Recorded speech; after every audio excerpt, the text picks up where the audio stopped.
All right. Hello, everybody, and welcome to Good Morning Xbox. I am your host, Axel1324. And I'm coolcatterri. And I'm the resident dreadpool. Resident Dreadpool. I love that one. It has been another week, guys. The direct came in and went, and man, what a good week to be a gamer. Overall, no terrible news overall over the week, so that was good. So this is a show full of positivity today, which is great for the most part. But talking about positivity, let's check in with the iconic chat here. We got Doggy Dog. Said, good morning, everybody. Good morning, Doggy Dog. Thank you so much for joining us. You are the real MVP. We got It's Timoth coming in. He says, what's up, Axel and Doggy Dog? What's going on? It's Timoth. Thank you so much for joining us. You are the real MVP. We got You're Wicked Hot. He says, hey, good morning. Happy Sunday and even more football. Doggy Dog 420. Woo! Thank you so much for joining us. You're Wicked Hot. You are the real MVP. Sorry, I can't read without my glasses. Hold on. I'll get to the next one. The Game Complainers come in. Shout out to the Game Complainers. Thank you so much for joining us. You are the real MVPs. Yeah, I saw that you ordered a case of a single Switch game, but you ended up getting the whole case. And they're not the Game Complainers for nothing. They were complaining about getting the whole case of the same game. Hey, dibs on one of them.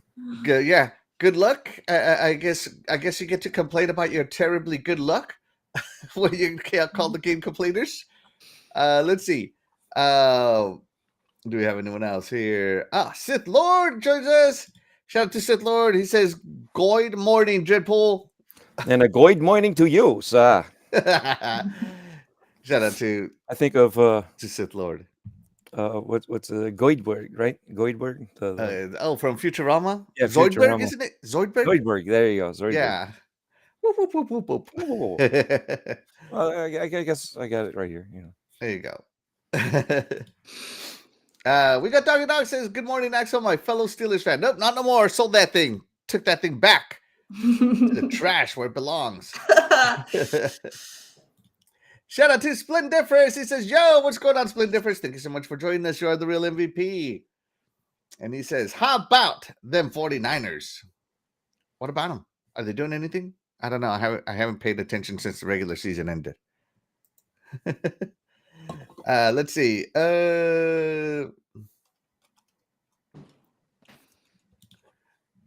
Splendiferous. Axel, that's how the Broncos should have played. I know, right? They're so much better than they've been playing. I don't know why they're doing so bad. Sith Lord says, that Xbox Developer Direct, 20 out of 10. 20 out of 10. Nice.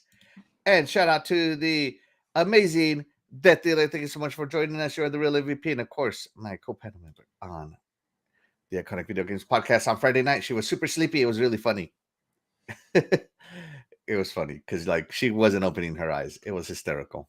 All right. But another week has passed on. Terry, what have you been playing? Let me think here. So, I think it's just been Baldur's Gate. I think that's the only thing I've been playing this week was Baldur's Gate. Having some good fun. Yeah, Baldur's Gate 3. Okay. I didn't know if you had been playing the regular one, the first one. No, yeah. I told my story about how I rented it, and I sent it back because the controls and everything were so bad that I couldn't deal with it. Okay. Well then, okay, Dreadpool. What have you been playing? Have you been playing the broken record of too busy to play anything right now? Boo this man! Boo! I spent all day yesterday at a Comic-Con getting stuff done, and then life. I have to edit all that and try to get all that stuff out. So yeah. Yesterday I went to this market, and they ended up having like a manga shop inside of it. And I was so happy to look at that. Yawn. Bless you. Bless you. Thank you. Sorry. So, while he's doing that, I'm gonna pimp my coffee here. You can't tell what it is, But no, we had the black lava coffee, hot lava Black lava. Okay. hot lava from Hawaii. Really good stuff. Okay. Yeah.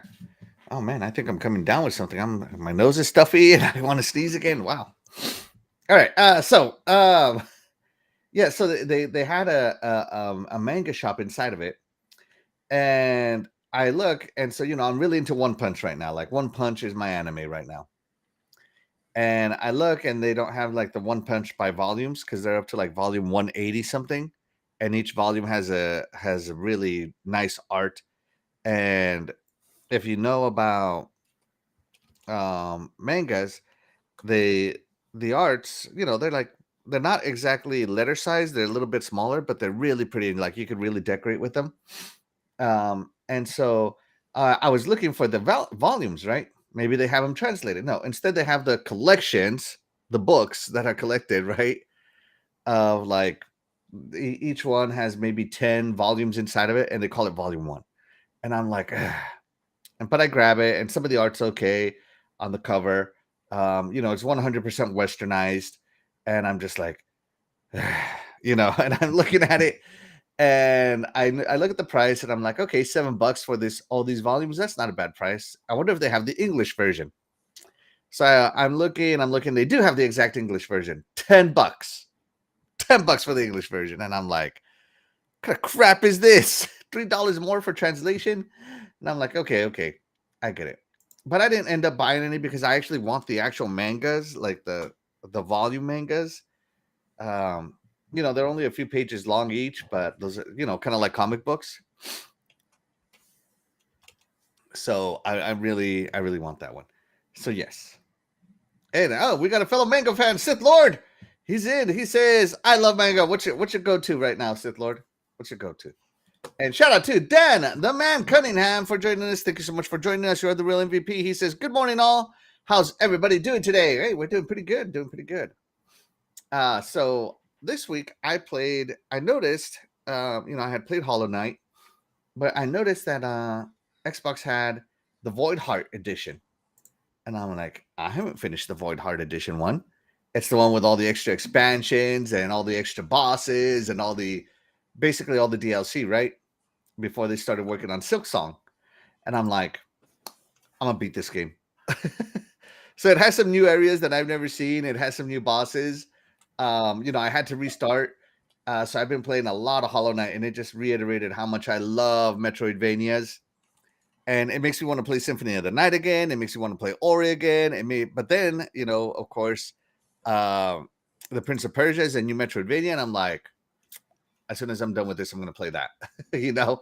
So yeah, I'm in the Metroidvania mood, and Hollow Knight is just it's just amazing.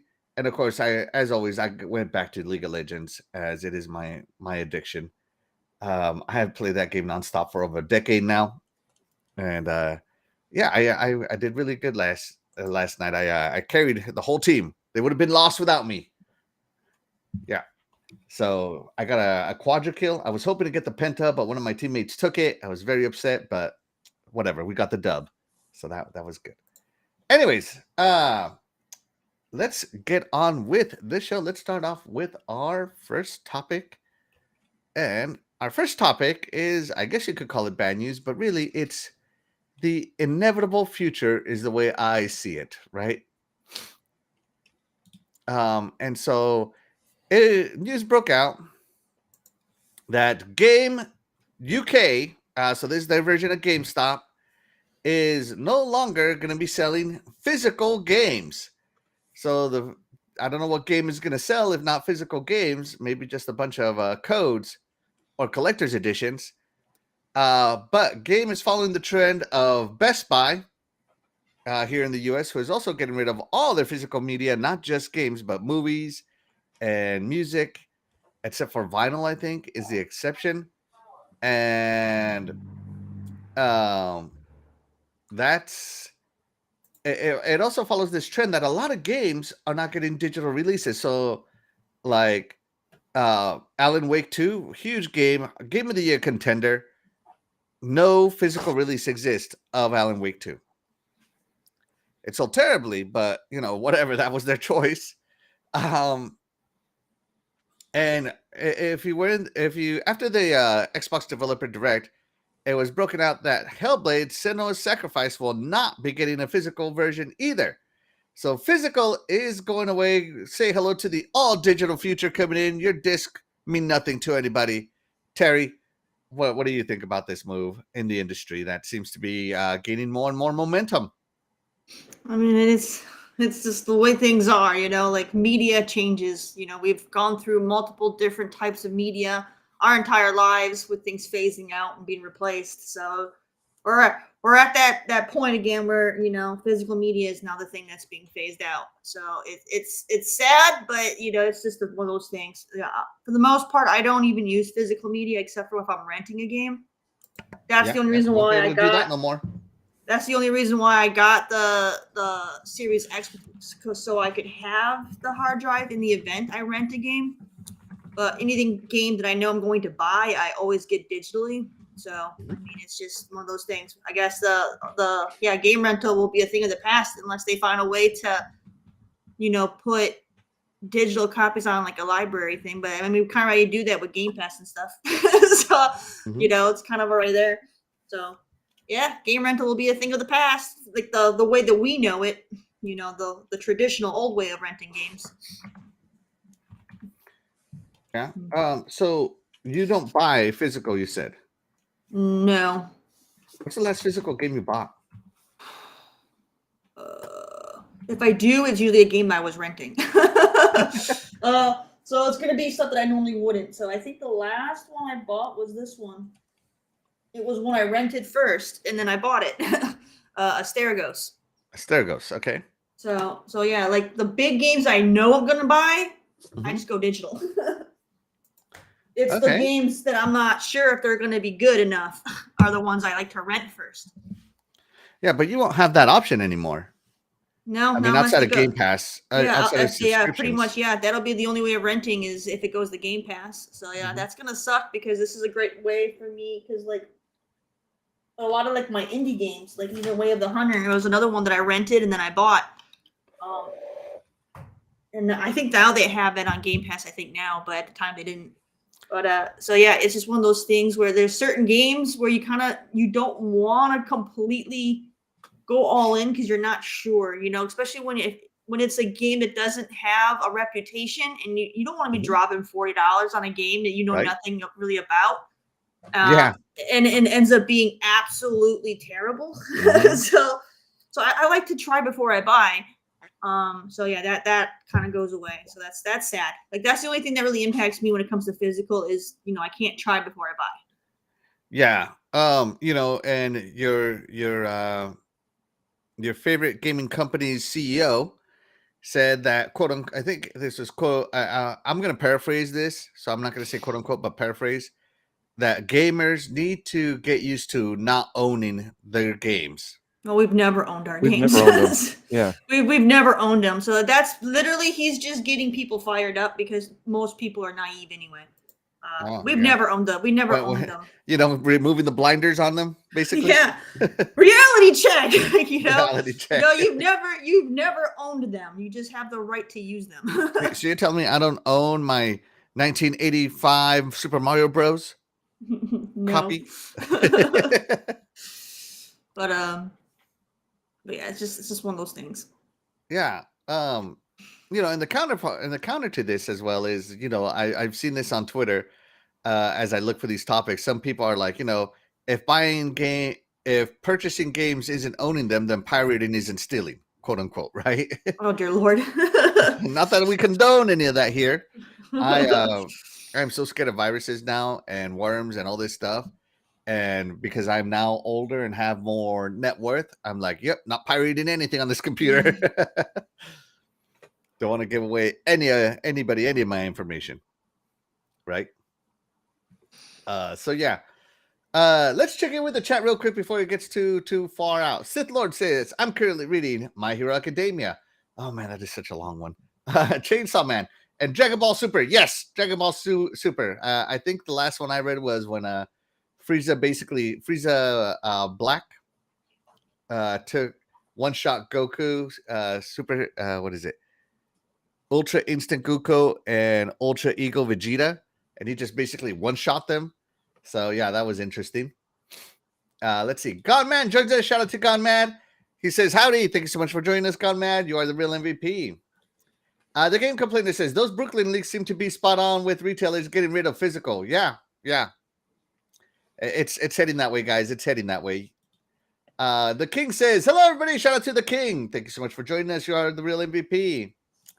Dan, the man Cunningham says, I'm sad that Hellblade 2 isn't physical, but at least they're giving a discount on the price, as always. Yes, 40 bucks. Is it 50 bucks? 50 bucks, yeah. Godman says, I could care less about physical. Wow. Let's see. The only thing that's dying is physical, hopefully. People can't grasp this. Wow. Yeah. And Jesse Darby says, Halo Reach? What's the last physical disc I bought? Halo Reach. Wow, that was a long time ago.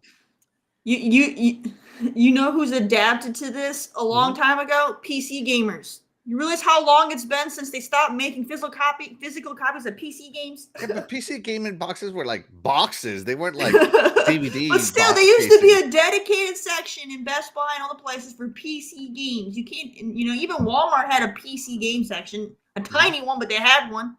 You know?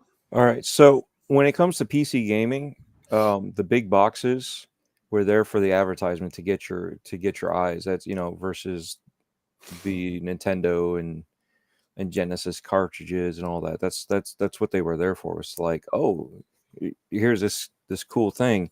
But if you think about it, I think the last time that they were actually on shelves was 2005. They did switch over for the, let's say, the remade Windows 3.1 and Windows 95, those remade classics.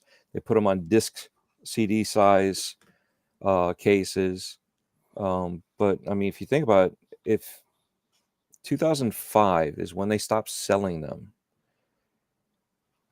Yeah, I think the last... what's the point? I think the last PC game I bought that had an actual physical copy with discs was Sins of the Solar Empire. That was like the last game. One of the last ones I remember buying was Crusader, and I bought Crusader 2, which was a big box. And that was basically a red Boba Fett guy running around in a 3/4 view. The last physical PC game I ever bought was it was Destiny, the first Destiny, the Taken King expansion.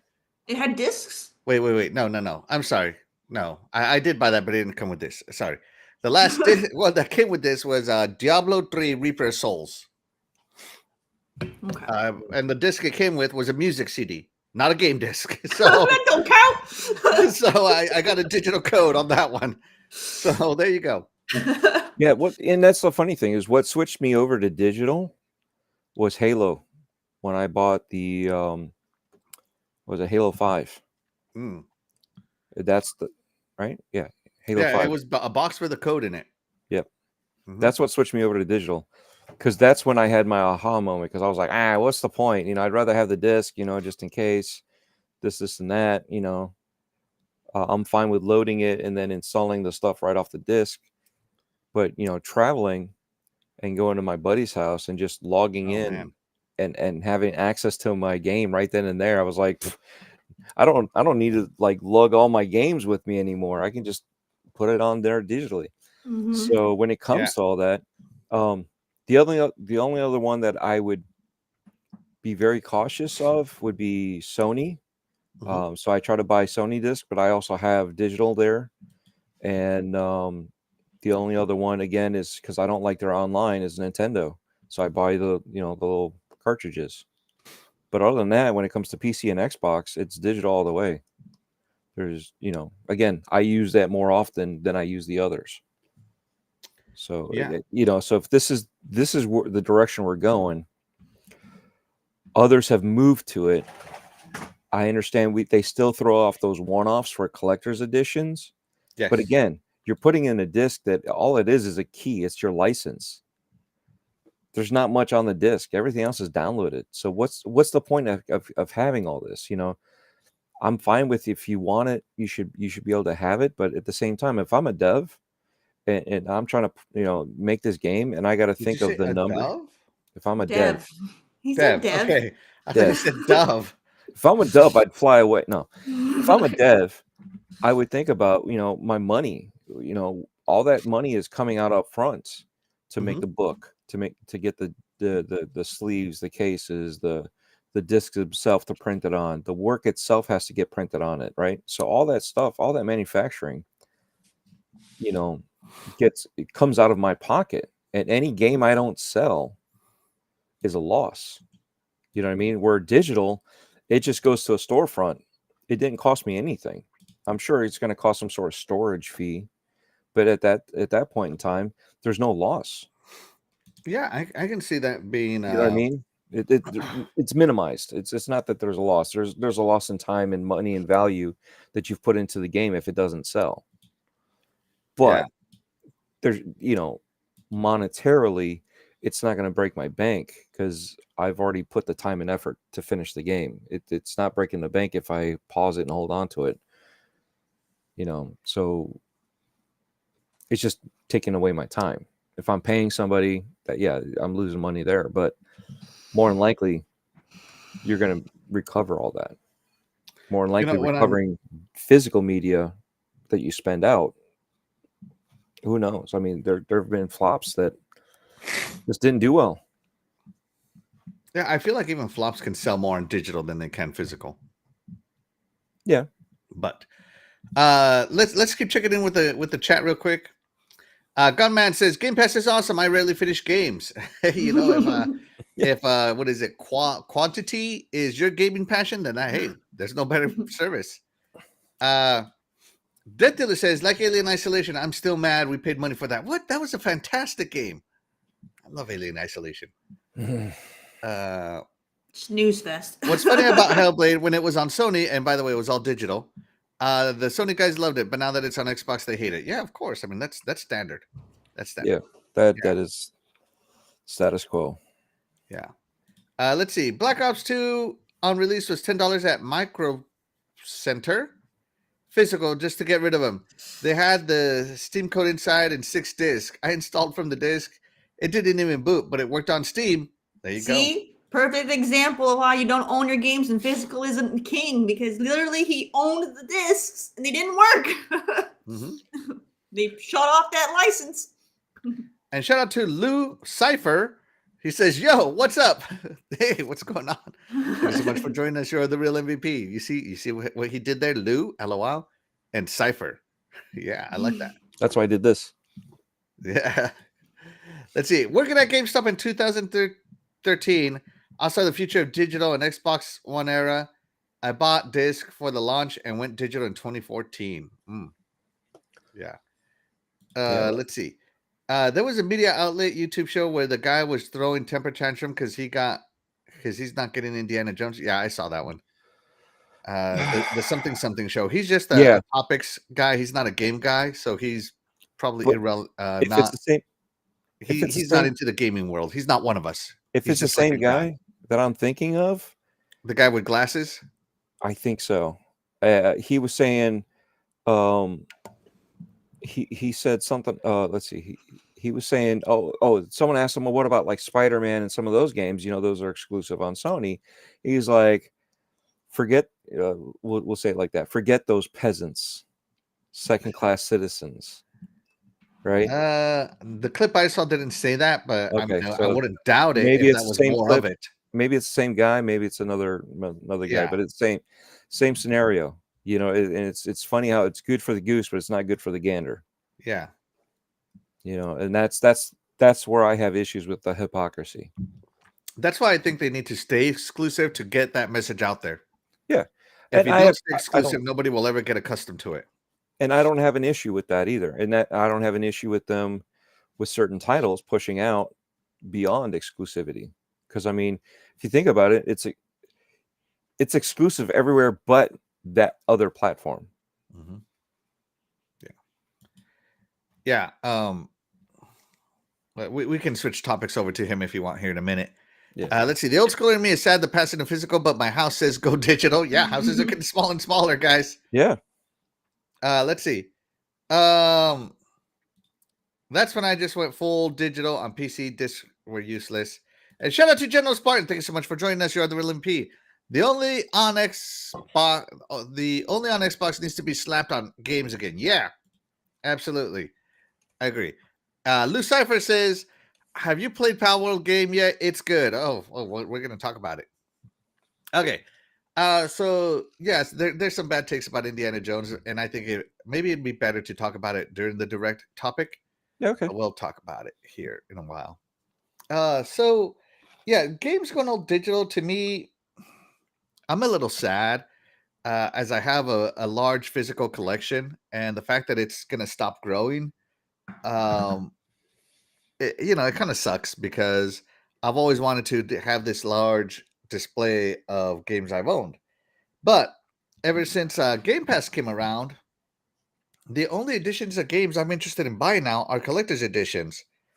And because I want the statues, I want the watch, the cases, I want all that stuff to display, more than I want the games themselves nowadays. The game disc comes in it and stuff, and I'm going to display it with it.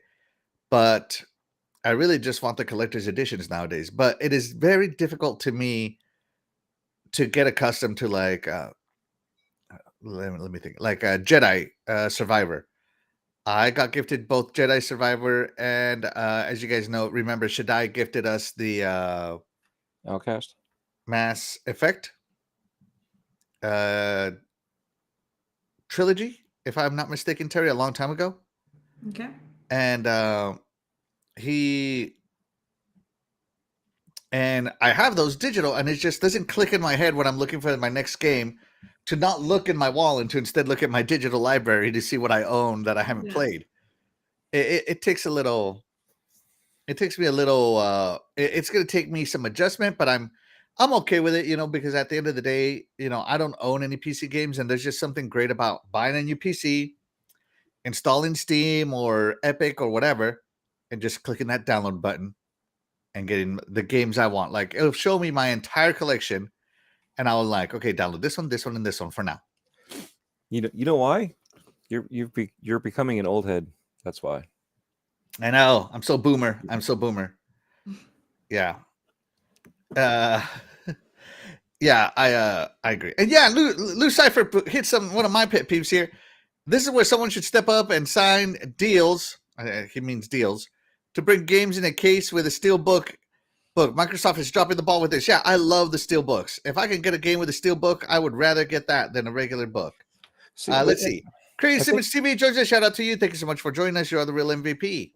Yeah, steel books. I love steel books. That could also be a case-by-case basis, you know what I mean? And limited amounts. Case by case. Steel case by steel case basis. Yes, exactly. You got the point. But do it in a limited amounts, so that way it increases the value, and so it's not just everybody gets a case and we move on and they fall apart. You know what I mean? So it's just, I don't know. I think certain games warrant a specialty case or a collector's edition. Certain other games just don't warrant it. Let's just get it out there and go with that. Yeah. But if you did a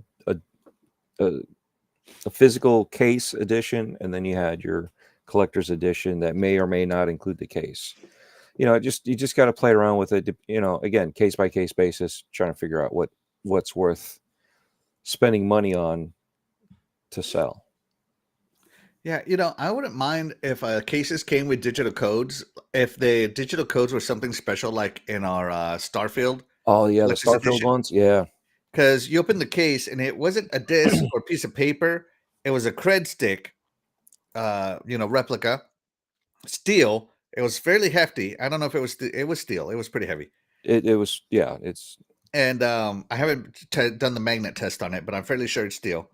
And it had your download code right on it, etched on it. And I thought that was super cool. I was like, wow. I thought I was just going to get a piece of paper with here's your download code, whatever, right? I think they should do that. I mean, because not only does it give them the digital thing, it also gives me a nice little trinket as a collector. I love those, and it gives me the case to display it on my wall, my Starfield case to display on my wall. So I think that is like a fantastic compromise right there. Granted that steel crit stick probably costs more than the CD, but still, I'm just saying. Yeah, but again, I think it's a case by case basis, because you couldn't do that for certain other games. You know what I mean? And you would have to alter it. It's just like all the collector's editions are very vast and different. Case by case. Case by case. Yeah, no pun intended again. Yeah, I just hate it when all it is a piece of paper with a code. This one right here with the crit stick is the most unique one I've seen so far. Yeah. So yeah. Shout out to Jason Max who joins us. You are the real MVP. He says, just remember, Xbox is number one. And he says, I can't find any discs for my Series S. Always sold out or something. Yeah. A lot of people are digital only. Series S sold a lot. And, even in the UK, I think they're hitting 80% digital now. So, when those charts come in, oh, here's the physical charts for UK. It's literally just 20% of the market. You can get an idea of how games are selling with 20%. That's a big enough sample group that you can extrapolate from it. But I think Xbox is like 90% all digital. I mean, Xbox is not reporting diddly squat physical anymore. Yeah, they don't. Yeah, those numbers don't mean anything anymore, and they need to update their transparency on their metrics with the combination. You know what I mean? So. Yeah, but unless companies report sales on digital, they're not going to. No, I know. And Xbox doesn't report sales at all. No, but that's what I'm getting at is there needs to be some sort of transparency. Wait, hold on. Breaking news, guys. You're telling me, a shout out to Lucifer.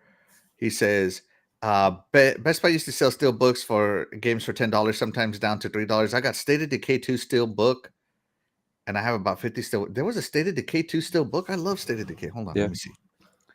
State of Decay 2 steel book. I am so curious to see it. My only thing. There it is. Wow. Yeah, that's something. Let me see. Can you guys see it? It's kind of small. Yep. Yeah, let me see it. Yeah. Is that it, Lou? Let us know. See, I used to like going to Best Buy to look at the case condition. I've had some collector's edition steel cases sent to me, and not so top quality. You know what I mean? So it's like, what's the point of having the steel case if it's all bent? Yeah. You know what I mean? Yeah. And that's just so cool. Oh my gosh, Death Dealer would be so upset that you missed out on this. It came with a zombie mask. How could you let this slip through your fingers? Show me the zombie mask. Show you the zombie mask? Let me see. Where's that zombie mask? Yeah, let me see. All right, hold on. And do not bring up Friday's show. It's just because she was a zombie. Oh, I just got a DM or something. Okay, yeah. Okay, no. Okay, that's the collector's edition. Okay. Not the steel book one. Okay, so it's a collector's edition. It came with brains, a severed finger. I'm trying to find a picture of this zombie mask because I see it in the packaging. I just want them to open it. I'm trying to find it. Let me see. State of Decay 2 zombie mask. That's literally what I'm gonna.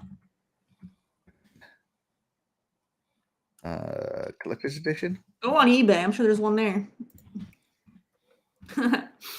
Yeah, you're probably right. Yeah. Anyways, I can't find the zombie mask. You'll have to DM Dreadpool on that one. Yeah, let's see. And shout out to the Gina. Thank you so much for joining us. You're the real MVP. And shout out and the Gina, of course, part of the Xbox Live Party Podcast. I always get Xbox Live Party Podcast. Say that 10 times fast. He says, as long as digital is cheaper and like Alan Wake 2 and Hellblade 2 have been, I welcome the move to digital. It's only starting that way to win you in, man. You're going to be paying $200 for those. So, yeah, what do you... overall, are you sad or unfazed by it, Terri? The all digital future. I'm only a teeny bit sad because like the renting side, but otherwise I'm not really fazed by it because I mostly am digital anyway. Yeah. Okay, so mostly on digital. Dreadpool, are you? How do you feel about it? Doesn't bother me. I don't. So it doesn't phase me. I'm already digital anyway, so. Okay. There you go, Dread. Found it. It looks nice. Yeah. I found one too, but I think it's just a game. Yeah. All right. So, for me personally, I am sad like Terri. It's gonna take some adjustment, but I'm very much a bring the future forward kind of guy, and it hasn't hurt me on PC, and I've adjusted well on PC, and I figure I can adjust well on console as well. But that's what I think. Terri, what does the chat think? All right, are you okay with digital the gaming future? 59% yes, physical so boomer. 27% are undecided, and 13% said no, I love my game shelf. There you go. Love that game shelf. You gotta love it. All right, and as soon, oh my gosh, I hit the wrong buttons again. Share. But let's move the show right along. Splendifer says he is unfazed. Environmentally, it makes sense if anyone wants to take the moral high ground. If somebody wants to take the moral high ground, they better be playing outside in the dirt with mud. Otherwise, if you're using technology, you're making you're part of it. So just saying. Let's see. My Deathy Wethy didn't say hello back. What happened? Oh man. Uh-oh. Here late, good morning. Shout out to Crazy Greek dude. You are the real MVP. He says, here late, good morning. You boomers need to get over physical. Physical is digital anyways. There you go, you boomers. I love that. All right. But I don't know if you guys know, but Xbox had a show this week. And they brought a couple of games over. Terri, did you watch this? I did not. I was working. You haven't seen it at all? No, I was working. Oh my gosh, Terri might be the silent Terri this time. The only thing I know is Indiana Jones's first person. That's the only thing I know. I mean, you're not wrong on that front. I mean, not to say that you're right by missing it, but I'm just saying you're not wrong. Let me see if I can get it to load properly and we can see it on YouTube on the feed. It might be choppy, guys. I'm sorry. My PC's been acting up a little bit. I think it's because I turned on that AI assist and it's just eating my computer. And now I'm trying to figure out how to turn it off. As with everything in Windows, it is like 15 menus in. Right? So, yeah. Let's see. So we are going to go to the trailers. Here we go. All right. So we did have the Xbox Developer Direct. So let's just talk about this in the order they showed up in the Direct. And so up first is Obsidian with Avowed. So I guess me and Dreadpool will go first, and then you can just watch Terri and comment after you see some of it. All right? Okay. All right. So Dreadpool, Avowed. Are you happy? Are you sad? What's going on? I'm actually excited. Wowed by Avowed. Avowed wowed me. Wow. It is not about WoW. It's definitely a wow or Avowed. No, I do like the fact that from what they showed before, didn't phase me. You know what I mean? I wasn't interested, but I know a lot of my friends were interested. What they've showed recently, in the past two, definitely changed my mind because they do show a lot more. It's realistic, but yet not realistic. You know what I mean? So it's not hyper realistic and dark gritty and this and that. And they do utilize their skills, or they do, they bring you into different areas, and you know what I mean? So you have different terrains, you have different color schemes.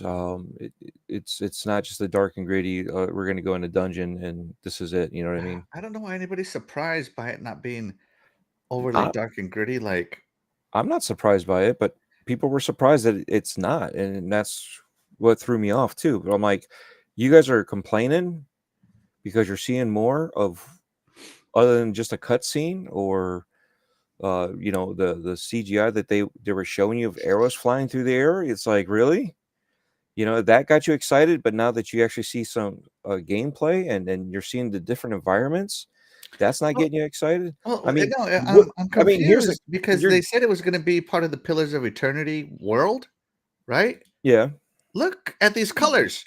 The Pillars of Eternity is not a colorful. dark game. No, it's So dark. just saying, that's why I'm shocked.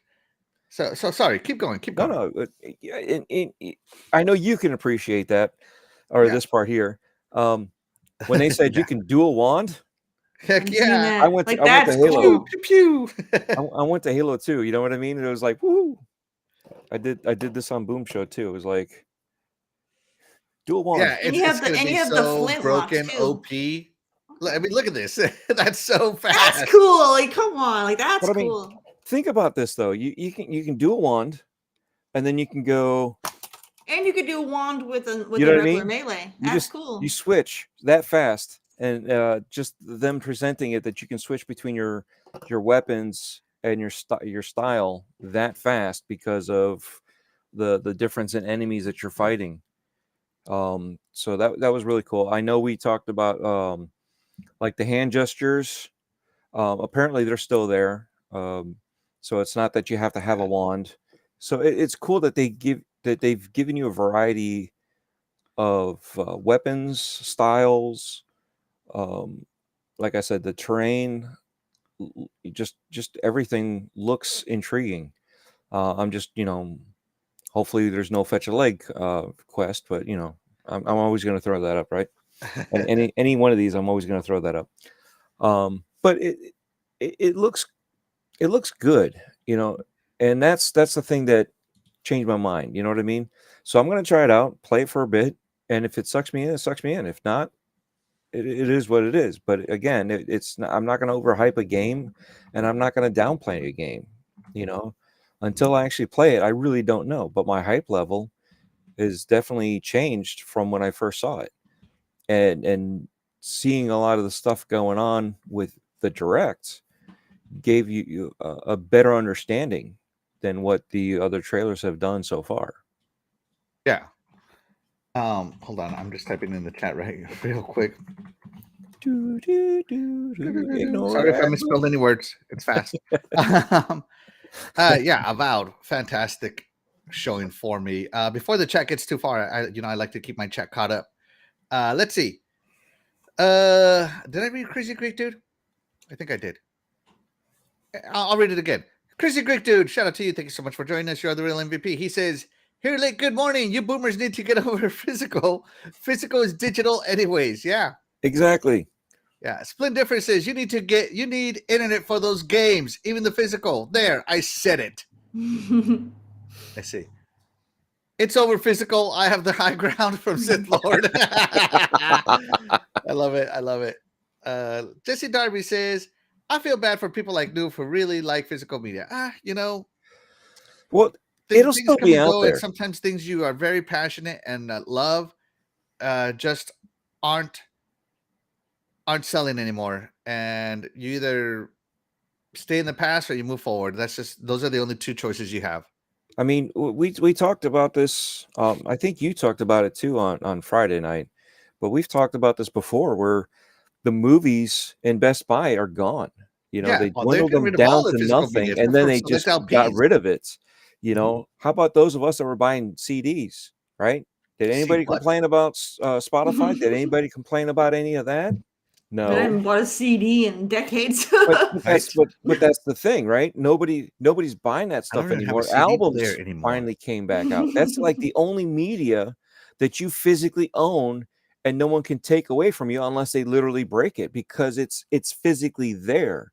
Mhm. You know, CDs, it's digitally there. It's physical, but what If happens? the laser's They're gone, not you're screwed. selling All it. you need for vinyls is a needle. Right. It Yeah. doesn't matter what kind of needle. You just put a needle on it with a little cone, and you can still hear stuff. You know, you put it on a sensitive piece of equipment that's a record player that, you know, you're talking about like a $5,000 record player, which I don't know why people do that, but people do that because they, you know, it's the purest quality. And I'm like, but you're relying on the audio sampling to be 100% from the transfer. My favorite thing about LPs is that static noise. I don't know why, but like just that. Yeah, That's always there. That you know, it's the scratching static noise. I don't know. It's a charm. It's authenticity of certain things. You know, it's just like Polaroids. Where are they now? They're making a comeback as a gimmick that used to be the in thing. Yeah. Let's keep going with the chat. The Gina says, go outside and play in the dirt and worms home and bring worms home and getting good sticks, tearing down trees, the lungs of the world. Seems much safer to stay indoors. Yeah. Let's see. Death Dealer says, and of course, hello to my wonderful darling Splendiferous. The King says, everyone here rocks as always. Jason Max says, which of the 3 games do you think will score the best? Avowed, Indie, or Hellblade? I'm going Hellblade. I'm going indie. Yeah. Let's see. I'll vote Avowed. Let's just have a 3-way split. There you go. Dark Zone 2525. Shout out to you. Thank you so much for joining us. He says it looks like it's going to be a great game. Yeah. And he's going to play it. Oh, you have been committed, sir. Let's see. Splendiferous says Avowed is awesome. Yes. So I'll go my thoughts on Avowed. I was very low on Avowed. In my head when they showed that dark and gritty trailer, I'm like, oh, you know, Obsidian is just gonna make another Skyrim. You know, like, yay. You know, not that there's anything wrong with more Skyrim, as I love Skyrim, but I kind of want them to make their own game. And then when they said, okay, Pillars of Eternity world, I'm like, okay, at least the world is there. Okay, so setting, check. And then that trailer over the E3 season this summer dropped, and it was colorful and beautiful and not dark and gritty at all. And I was all in, and I'm like, yes. So it's not going to be exactly like it. And then I see this trailer, and you got guns, you know, pistols, whatever. You got magic wands, you got shields, you got swords, you got everything. And then they talk about how you're going to be able to have loadouts. So depending on the situation, you can have a loadout. I mean, they got axes, two-handed weapons. I mean, you got freehand magery with your wand hand and the other one. I mean, it is looking to have quite the combat system, and I'm here for it. Do I know what the whole deal with Avowed is? Why I'm doing what I'm doing? Nope, but I'm gonna find out. And you know, killing the lizard people. Hey, I'm all for killing the lizard people. They're not really people anyway. So yeah. I'm really looking forward to this game, and I will play it if it plays like. I loved the Outer Worlds, the conversations they had in it. So if this one is the Outer Worlds on steroid style, I'm definitely here for it. I am 100% in. So yeah, Terry, go ahead. Okay. So yeah, I agree with you with what you're saying, because that was my big thing too. Is I didn't want it to be like a spoof of Elder Scrolls, like, you know. So like this makes me happy. I'm loving the bright colors. I'm loving the limitless like option for gameplay based on how your play style is, with how you want to equip the different kinds of gear to do combat. That's fantastic. Most like RPGs, as you know, usually got to pick one type, and that's what you're stuck with.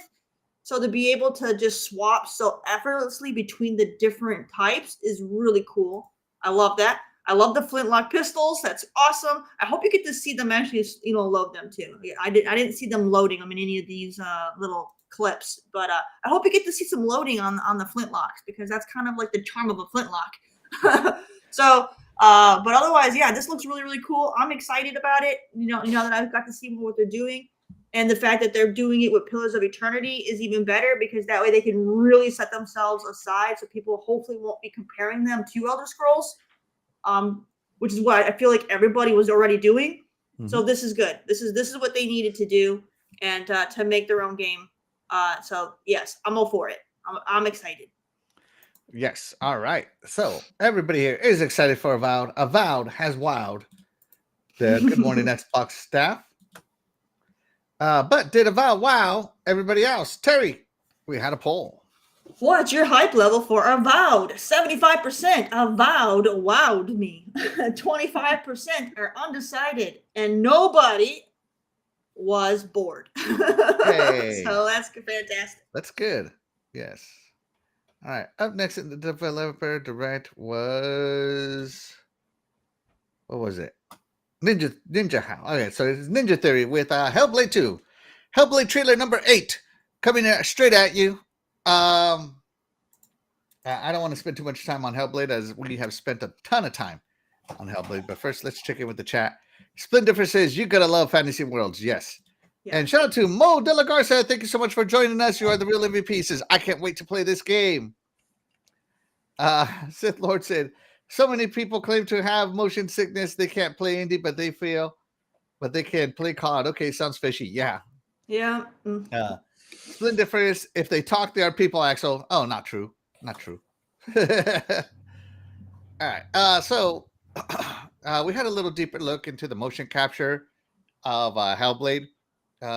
Nothing incredibly new was shown off in the trailer, other than they're saying that they're going to try to tell story with the combat now, instead of just the combat areas being what they are. But overall, nothing new was shown. So, but we did get a release date of May 21st. It's a Tuesday, right? Am I right on that, Dreadpool? That release date? Possibly. Yeah, 21st. Okay, yeah, I was right. Okay. Yeah. They said the 21st or the 28th. It's a Tuesday. So, yeah, we did get a release date. It's the only one that got a release date. So I am so hyped for it. I'm glad it got the release date. But so we've already talked enough about how excited we are about Hellblade. I want to ask the panel. Xbox has always delayed after posting a release date. Starfield got delayed. Forza Motorsport got delayed. Even the vampire game got delayed. Redfall. Redfall got delayed. So the last 3 big games from Xbox have been delayed by at least 6 months after posting a release date. Do you think May 21st or 28th is the day, or will Xbox stick with good old Xbox tradition and delay by at least 6 months? What do you think, Dread? No, I think they've learned their lesson, and I think this one here will come out on time. I don't see them pushing it out. It's been too long. You know what I mean? So yeah, I think it'll be on time.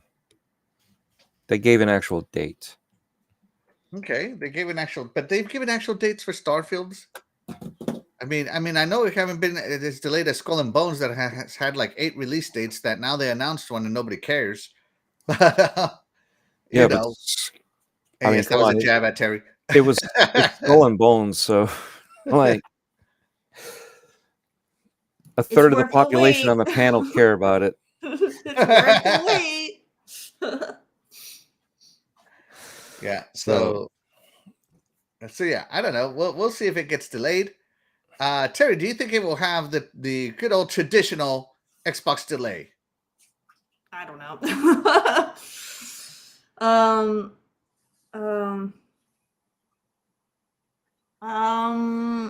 I honestly don't know. Like, I don't like making assumptions like that because you never know. Games that you expect to not have that happen, it happens too. So, like, I honestly don't know. Hopefully it doesn't because people are already, eager to play this. But if it happens, it happens. Mm-hmm. Yeah, I've been waiting a long time. I think out of everybody in the panel here, I am the most excited for this game.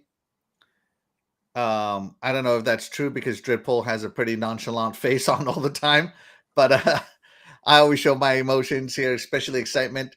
So I am very, very excited for this game. So I hope it is not delayed, but I hope that if it needs to be delayed, that it is. Like I don't want to play it and be like, yeah, they should have delayed it. I don't want to have that feeling, right?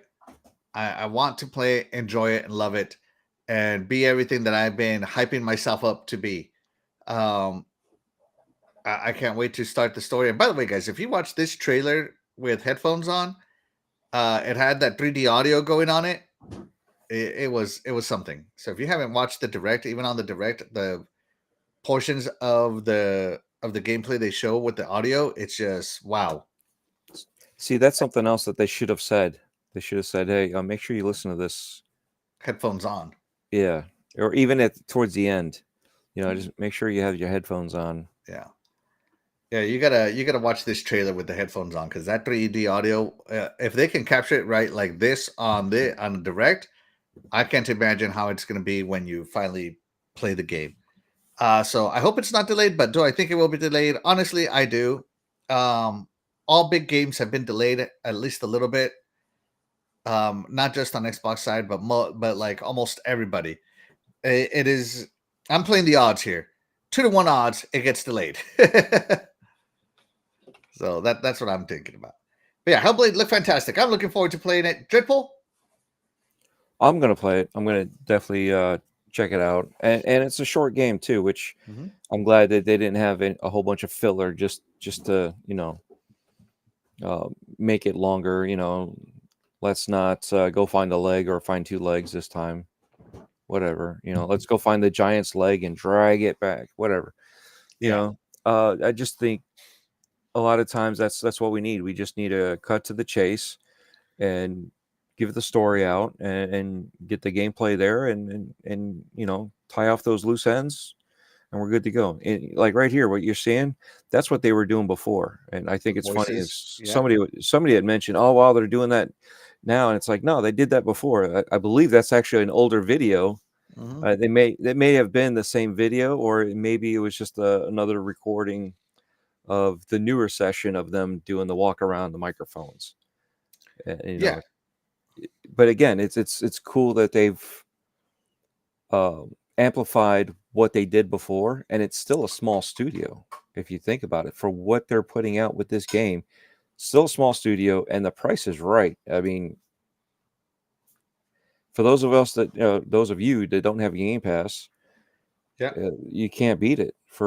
Again, this is one of those things where I've said before, each game should have a price according to what it's actually worth. Not let's just say, okay, well, 70 across the board is the new norm. And no, they said, you know what, and they put a lot of work on this, and to be priced that low is very surprising. Yeah, I think I used Red Dead Redemption 2 as an example. There's an island you get sent to for no reason to do a side quest that has absolutely nothing to do with the main quest, and you must do it, and you can tell it was put in there as filler. Yeah. So I'm really happy that May 21st. I'm really happy that Ninja Theory is skipping the filler and just giving you the story, the meat, the main quest. There is no side questing in Hellblade, if you remember. There's no side questing. There's only the story, and that's the kind of game Ninja Theory makes. So the fact that it's only 8 to 10 hours or whatever, okay, give me a great story in 8 hours. I mean, have you ever said no to a great 8-hour story? Anybody? Especially something as fantastic as Hellblade 1 was. I mean, I thought it was fantastic. I know Terry hated the combat, but I thought the story was top notch. Here's the underlying part of it that we keep on missing, and they show you the how do I put it without sounding bad? The psychosis and the mental instability that, you know, people that have these issues, and they show it to you, that so you're actually learning about it without actually knowing that you're learning about this. You know what I mean? Because you're experiencing it as if you're one of these people, and going from there. So that way, you know, again, you end up having more empathy for people that have these conditions. Yeah. It's definitely an interesting way to present a game. But Terri, what do you think? Well, what do you think? Are you excited for this one?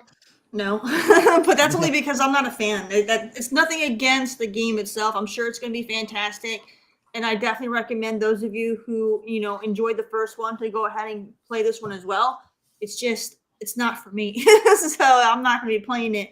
But that doesn't mean anything bad on the game. It's just my preference. They did update the combat. Yeah, I saw. We had a poll on the will it be delayed? Terri, how does the chat feel? All right. 60% said no, 20% are yes, and 20% do not know. Pretty split. Please split it. Let's see. Splendifer says, no Ninja Theory slander, please. Jason Max says, Developer Direct release dates weren't delayed. Well, that's true. So far, Developer Direct does have the perfect record, if you will. Let's see. Jesse Darby says, I don't think it's going to get delayed. I think Ninja Theory's Insomniac, they're going to start to drop games on a clip. All right. Yeah. So I think it's going to be great. Let's see. Hellblade has been away for some time, so I'm pretty sure this game is done. I hope so. I hope so. I really hope so. So that was Ninja Theory, moving the show right along. Where are we at? The surprise. Square Enix with Visions of Mana. Visions of Mana, not announced for Game Pass yet, but just, you know, Xbox has the marketing rights to it, and it was part of the Developer Direct. I personally think it's fantastic that they put a third-party developer into the Direct. It's not just first-party Direct. Might be a new direction they're going on these shows, which is great. Terri, we saw a trailer for this a while back. I don't think you were overly excited for Visions of Mana, right? No, I'm just, again, I'm not real big on like JRPGs.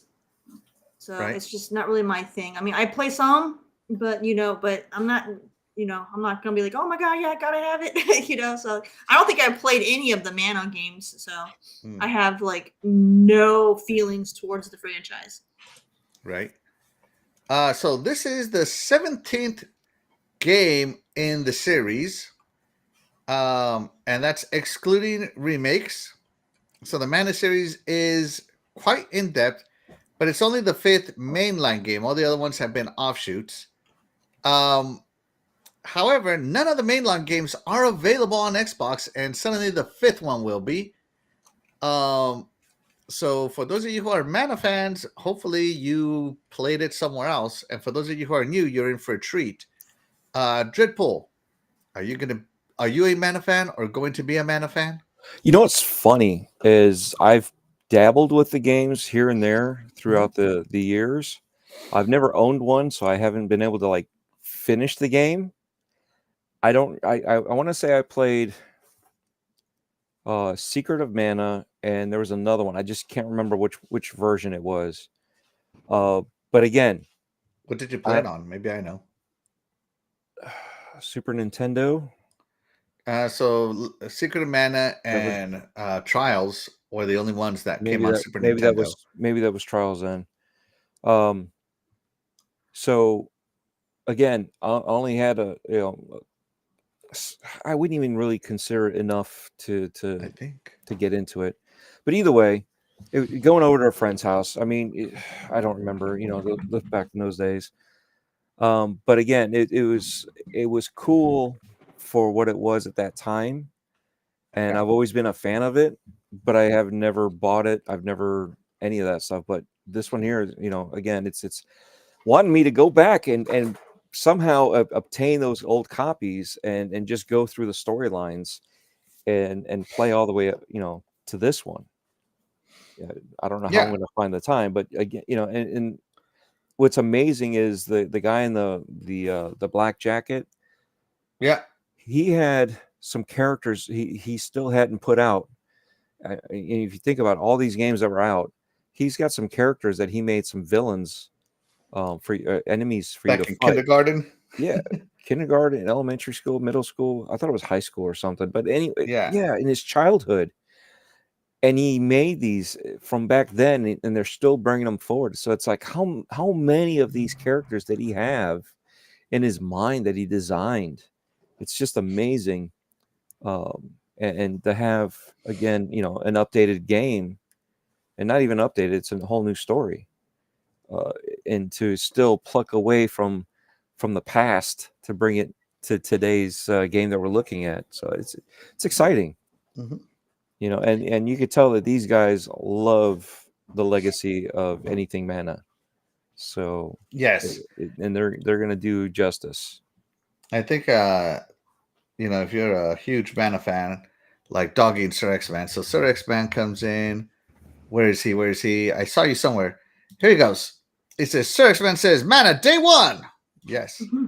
Splinter says maybe Square Enix is first party and they haven't announced it as of yet. I doubt it. Doubtful. Definitely doubtful. Plus X for doubt. Let's see. Doggy Dog says Secret of Mana SNES was great. Final Fantasy Adventure Game Boy was incredible too. So yeah, you got some Mana fans in here. And you know what? This giant dog thing here is called the Pickle.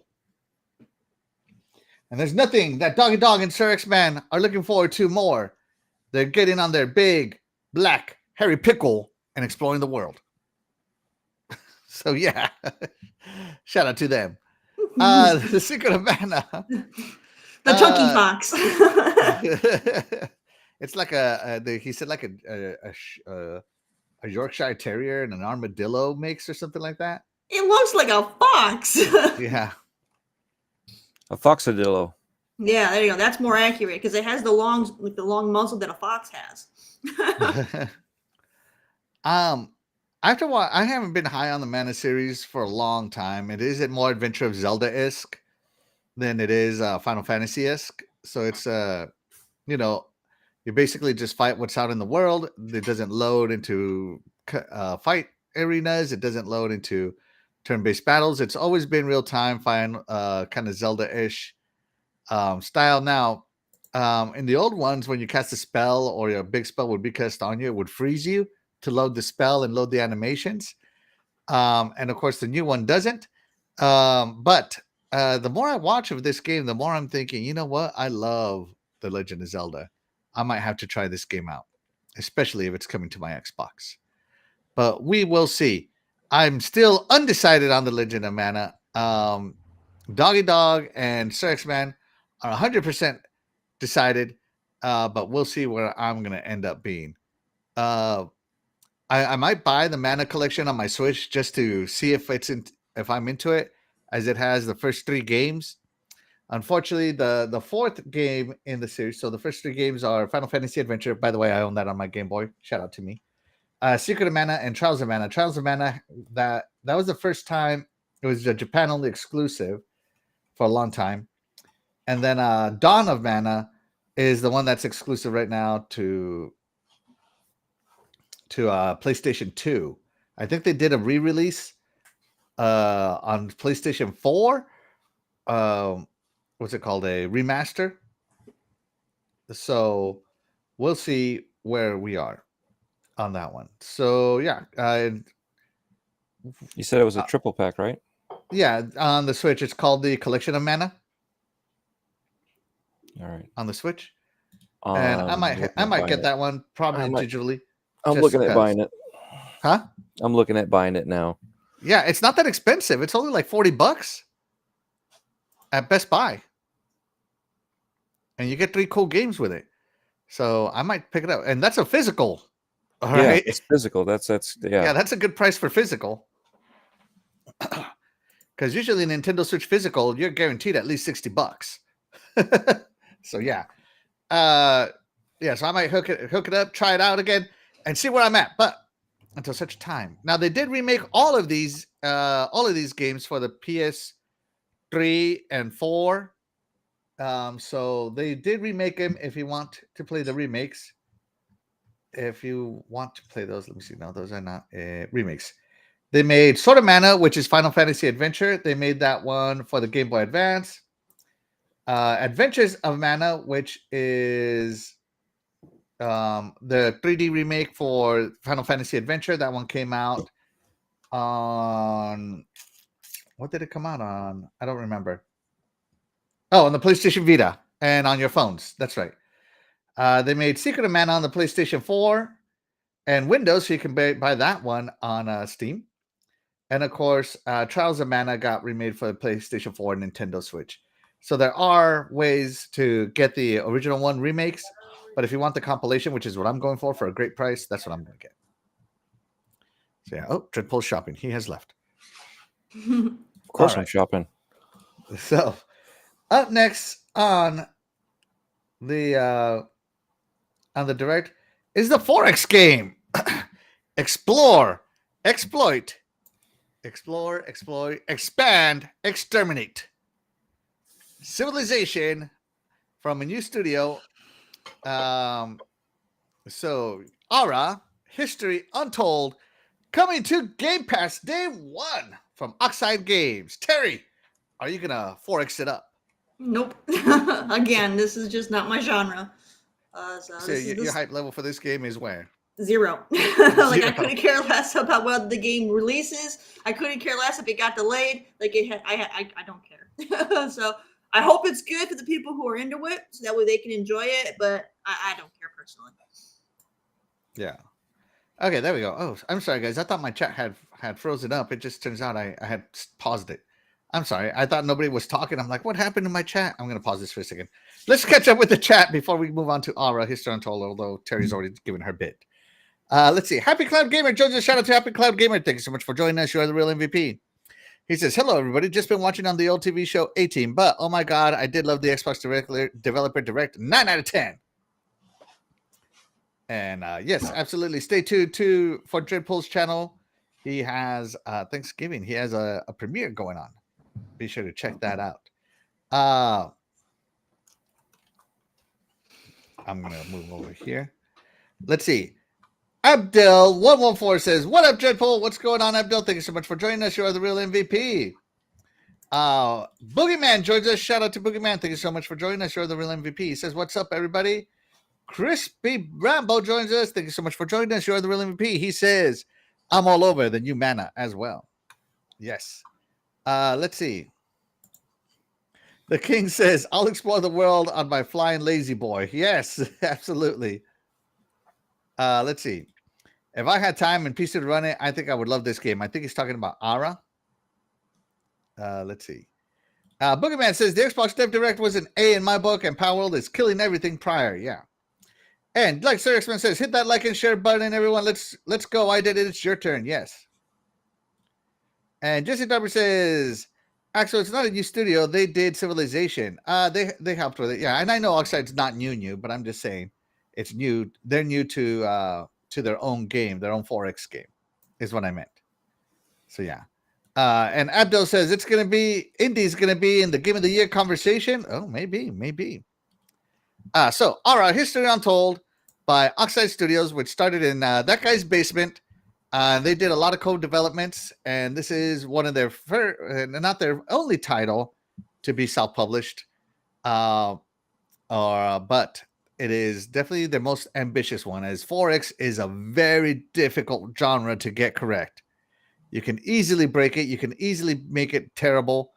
If the mechanics don't talk well to each other, you can easily just lose interest of the gamers. And Forex games, for me, are challenging games. They're definitely not games you're going to win right away. The last Forex game I played, I put almost 200 hours into it before I finally got a win condition, as I'd like to figure it out myself. And I restarted 4 times.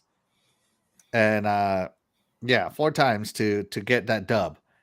And it is a race against all the other leaders. And I especially love that they have not just military leaders or kings, but they have also cultural leaders.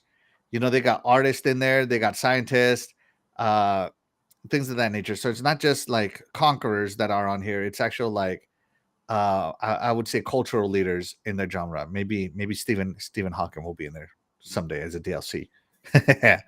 Dreadpool. Yes. Terry says she is nowhere on this game. What about you? 4X. I'm going to give it a 5X. Ex parte, which means I don't want any part of this. All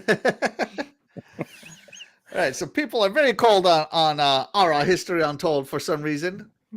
I am looking forward to it. I'm definitely going to try it. I especially love that it's on Game Pass. I just don't have the time anymore. It you know what I mean? I've done the one more game session, all the way up until 5 o'clock in the morning, and then realizing that I got to sleep and wake up at 6 so I can go to work. Mm-hmm. How do you do that when you just barely blink anyway? So I can't do that stuff anymore. There's no way I can game like that anymore. You know what I mean? Oh man, so I love me my 4X games. I used to love these what games. I like about this game, hopefully it does it Civ style, where it doesn't load a new battle arena. You just watch the battles play out in front of you. That'd be great in real time, more real world. I'll tell you what, it has a lot of detail. Like compared to the last Civ game, which it's been a long time since the last Civ game. This one just looks gorgeous. I'll just flat out say it looks gorgeous. I cannot wait to play it. And yeah, Boogeyman says, don't forget, both founders of Oxide have prior experience with Civ 5. Yes. And yeah, development experience, not playtime experience. Yeah. And yeah, 4X games take hours to days to complete a lengthy campaign. Yeah.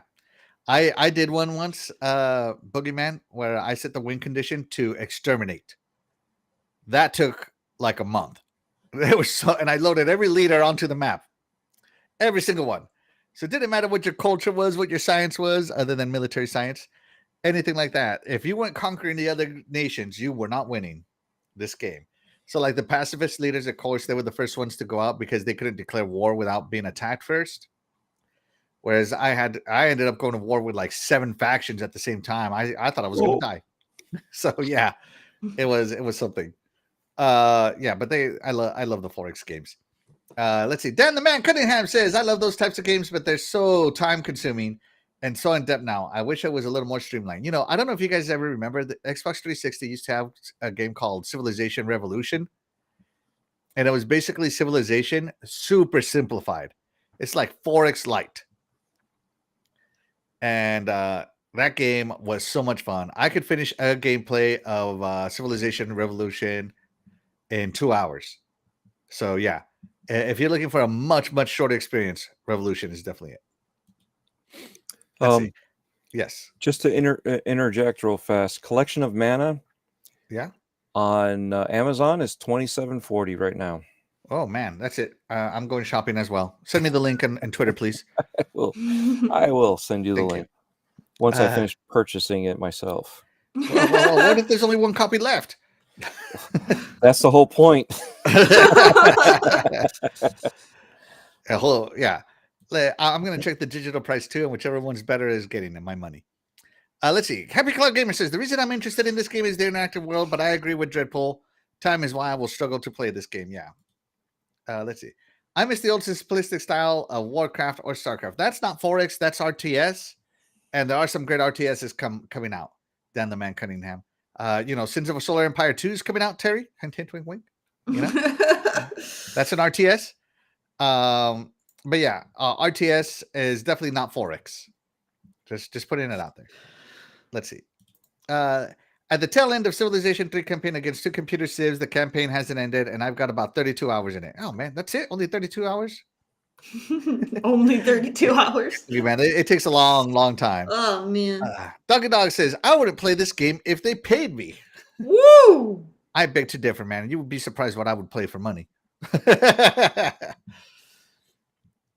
So if Doggy paid me per match, I would play Mortal Kombat with him. All right. So yeah, I'm the only one that's high on Ara History Untold. Everybody else is low on it. As far as here, let's move it along to the last game shown. None other than Machine Games, Indiana Jones, Raider, and the Great Circle. And we're going to skip to the trailer because I don't think Terry has watched this. Right, Terry? No, I haven't. So we're going to skip to the trailer. We're going to go ahead and pump the volume up. Copyright claim probably coming, so I'm not going to say anything, as I might have to delete this portion of my video. All right, we ready, everybody? Let me tell you what you are missing, Dr. Jones. While you were playing your pointless game, I was playing you.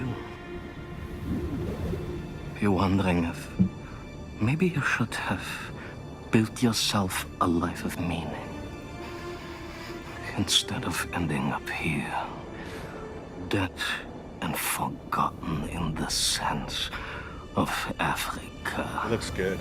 It looks real good.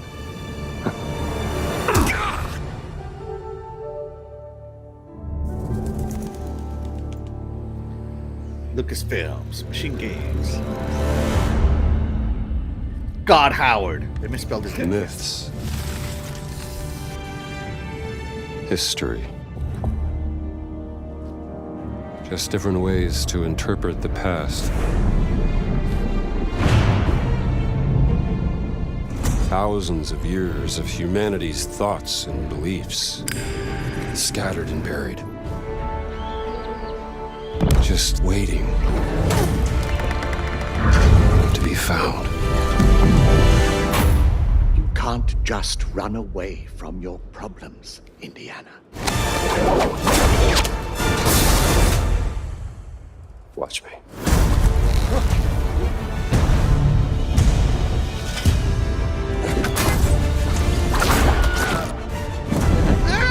Throughout history, mankind has built sites of great spiritual significance. If you were to draw a line through these ancient sites around the globe, you get a perfectly aligned circle.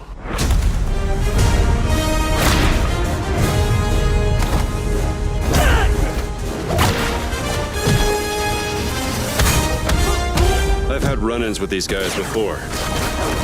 Trust me, it ain't a walk in the park. Okay, then. Let's see if you can keep up. What do you mean if I could keep up?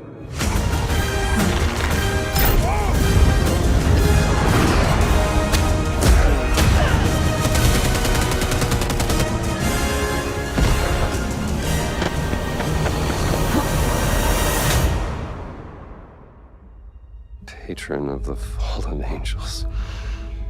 Protector of the Chukulimani. The Great Circle. All right. You have any idea how old that was? There you go. Terry, thoughts, comments. You're the only one that got this raw. Got this wrong? Raw on there. Oh, raw. Right. Okay. I don't know. Like it does look well done. So like I am I guess a little interested, but there's still things that kind of are off-putting. Like I didn't like when they were using the whip and he it hit the guy's ankle and he was like and he's like got flown. I'm like no. So there's some cheesy. I think that's funny. That scream is the funniest scream I've ever Oh, heard. look, I'm not talking about the guy that was above him. Like that, I'm not talking about that. I'm talking, he was literally face to face with a guy and he managed to get his ankle. And it was just like the way that the guy, You know how bad those things hurt? That's ripped skin. That hurts. So it's just, I don't know. I feel like if he's I don't know. Like if you're that close to somebody, you wouldn't be using the whip either. I don't know. There's just some stuff to me that's a little cringy, but otherwise, I think overall, it looks good. It's just there's some cringiness. But then again, it's Machine Games. Wolfenstein has a lot of cringiness, so which makes it so good. So who knows? It could be good. I don't know. Okay.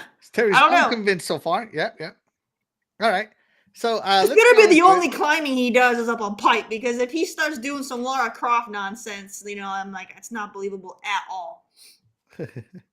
It's campy. It's campy. So the fact that you're saying cringe, I think that means they nailed the campiness. No, just that because there's difference between campy and cringe. Like I don't know. Like, is that Todd? Oh my gosh. Oh, Who is that this changes your mind. Yeah. That's- Let's see. That guy, if that's the actor, I think it is. It is. Okay. Is this the actor I didn't know who it was on Friday? Yes. He does a lot of sci-fi flicks, and for whatever reason, he seems to always end up playing a captain that's lost. But This guy? yeah, That's the But, Candyman. yeah. So like, interesting. But I think it's also cool that they did get Harrison Ford to, they did AI for his likeness. He's voice acting it, so or at least narrating it. So that's cool. But yeah, I mean, I guess I'm interested, but I'm not like over the moon. Like, oh my god, I gotta play it now. I did like the scene where you had the fight with the warplane. That was cool. That was cool. I'm all about that kind of stuff. Him jumping from one wing to another, and that plane wasn't back further. That again, that's that stuff. That's like, no, that's not. It's a game. It's a game, not a simulator. Like, it wouldn't work like that. But yeah, it's just there's some things. Right. Let's check in with the chat before it escapes me here. Doggy Dog says, I wouldn't play this game if you paid me.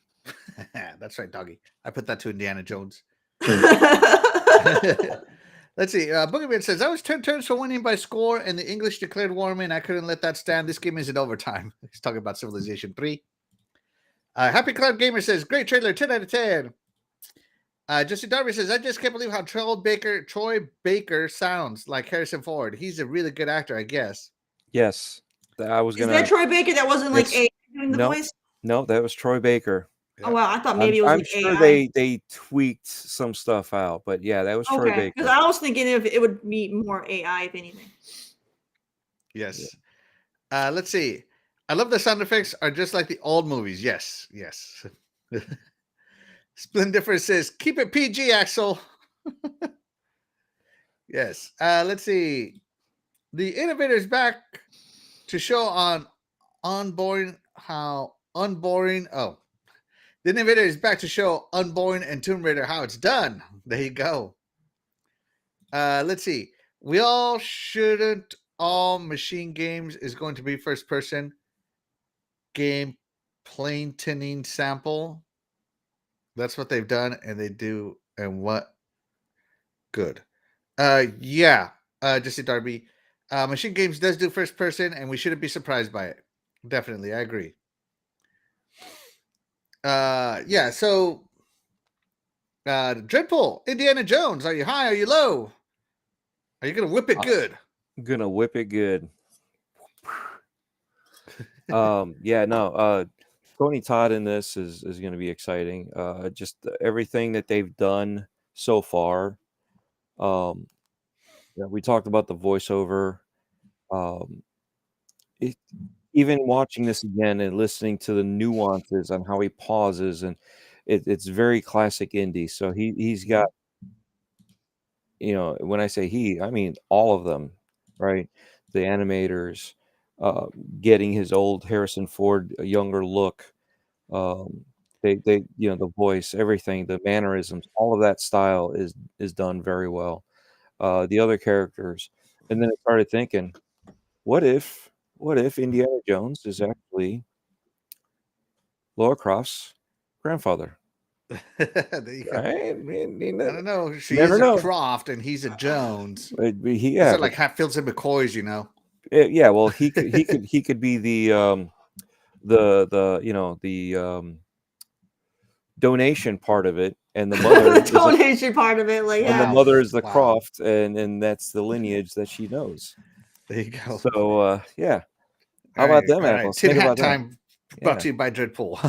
But no, it's just it's really good. It's back to the originator, and I think they'll do it justice. It looks good so far. I mean, people are even commenting about the classic Indiana Jones punch, the sound that the punch makes. Yeah. You know what I mean? So just everything, the sound effects, the whip. Did that shovel make a thump sound? Like was there like a little bit of a twang? It was thump. Yeah, Yeah. Okay. they did very good with the.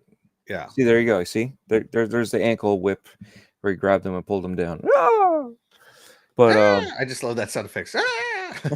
That's great. it's better than the other one where you get hit in the face. Oh my god, he got hit in the leg. Yeah. So, but yeah, again, they did a very good job from what we've seen. I'm looking even more, and and again, I said 2025, and they said 2024. So 2024. this could be one that they overpromised, but I mean, we don't know where they stand. I mean, they showed so much gameplay. I mean, Yeah. maybe they are ready. Maybe they are ready. In a limited amount of time, I because don't know. I think they might have light puzzles.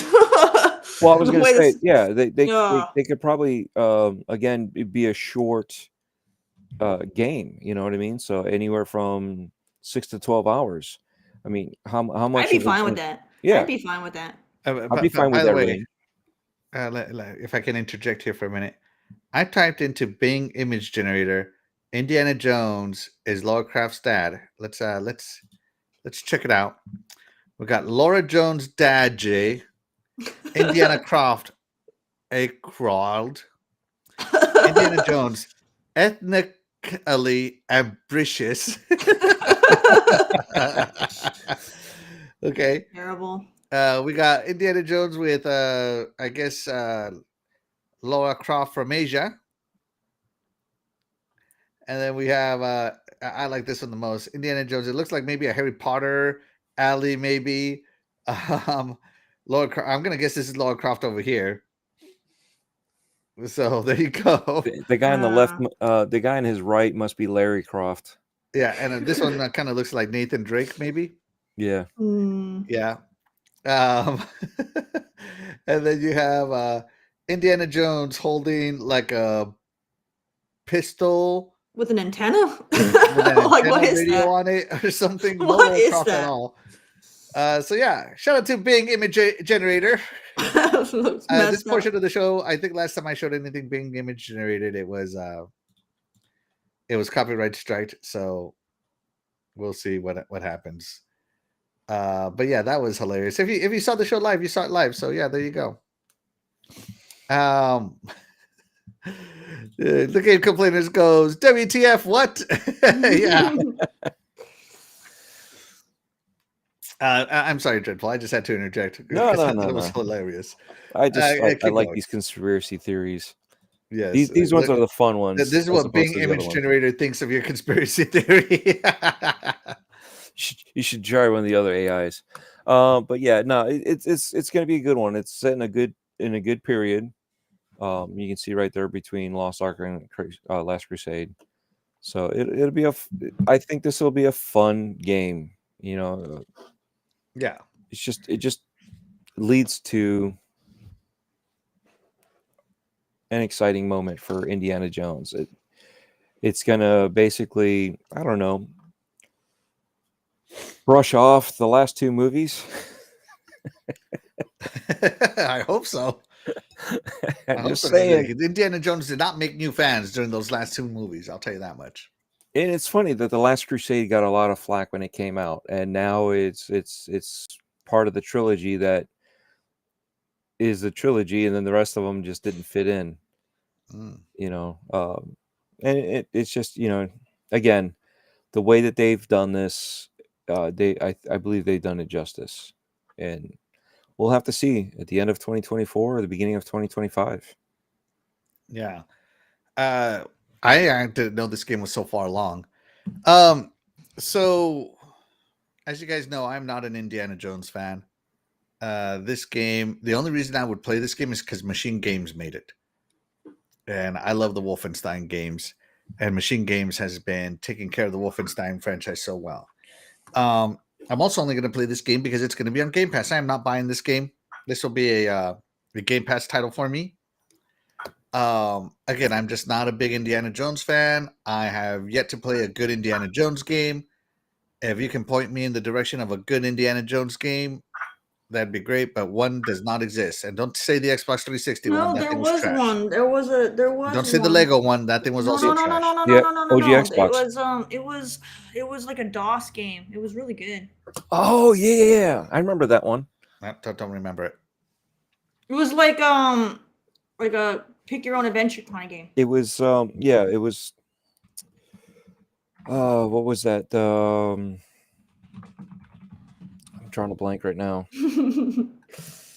But I know what you're talking about.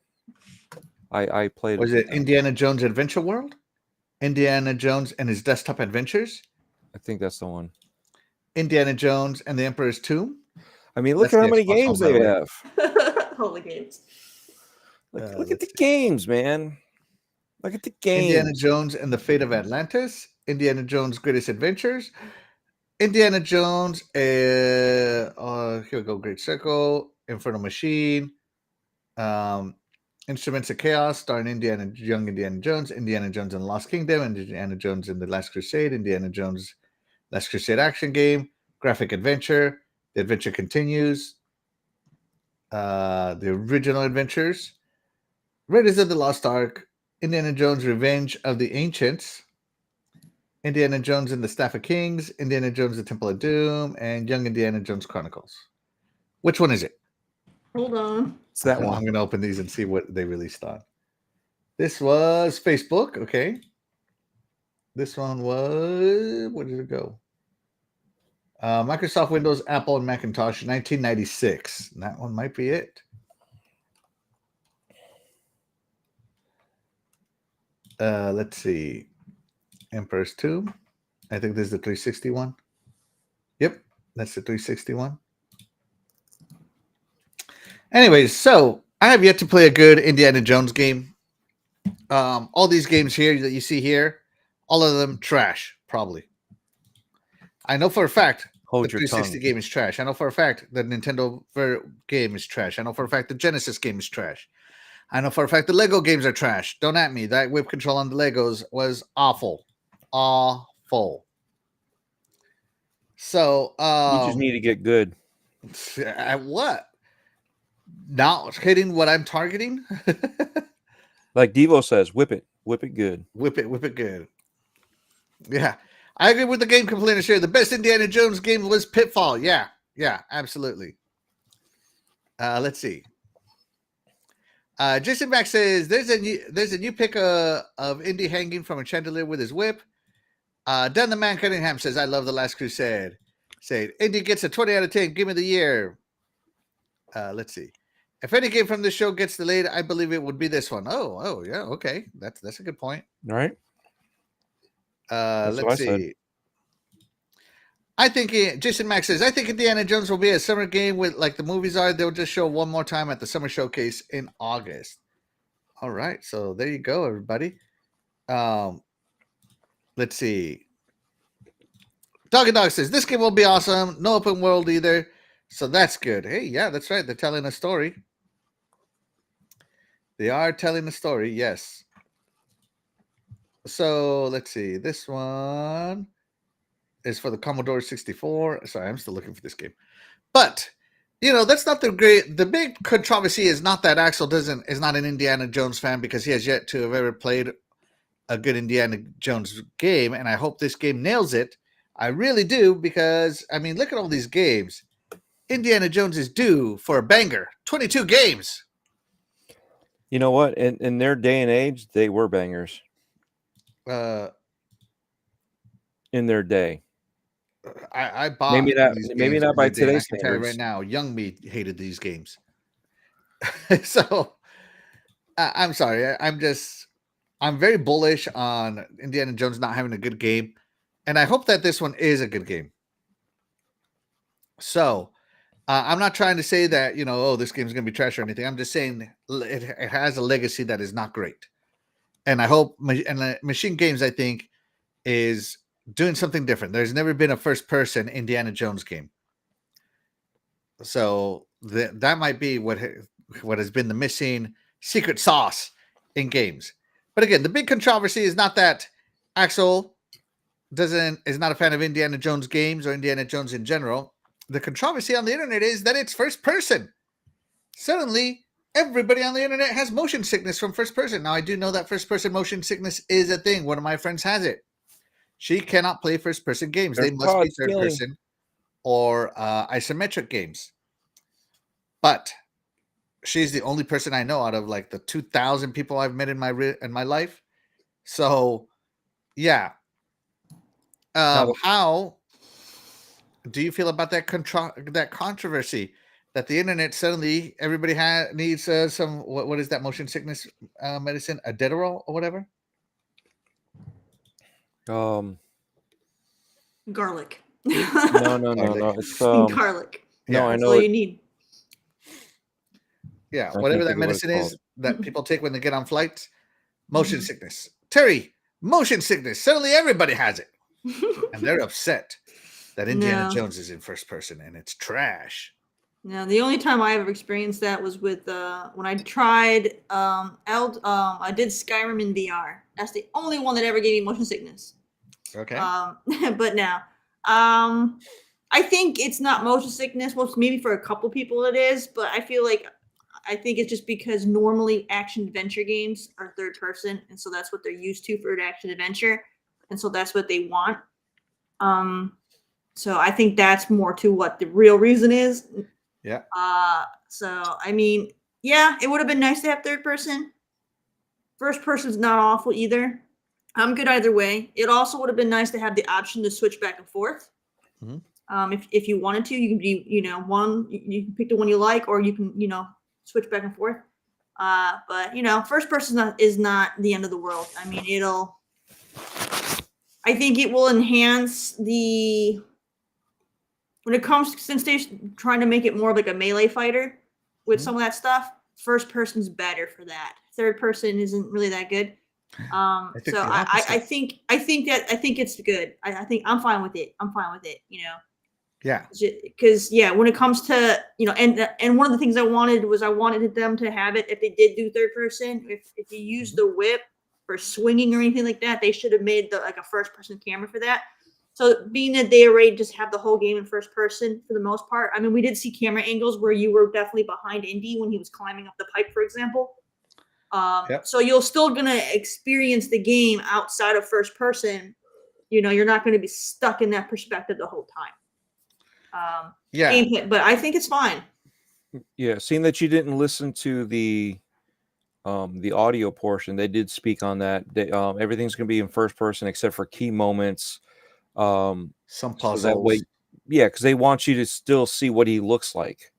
Yeah, so something to do with like cinematic moments or key moments will be in third person.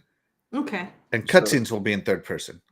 And climbing a pipe. It's going to have some cinematic flair to it, which is kind of cool. Climbing that pipe in first person would be a little bit more difficult. It's like right here where he backs up.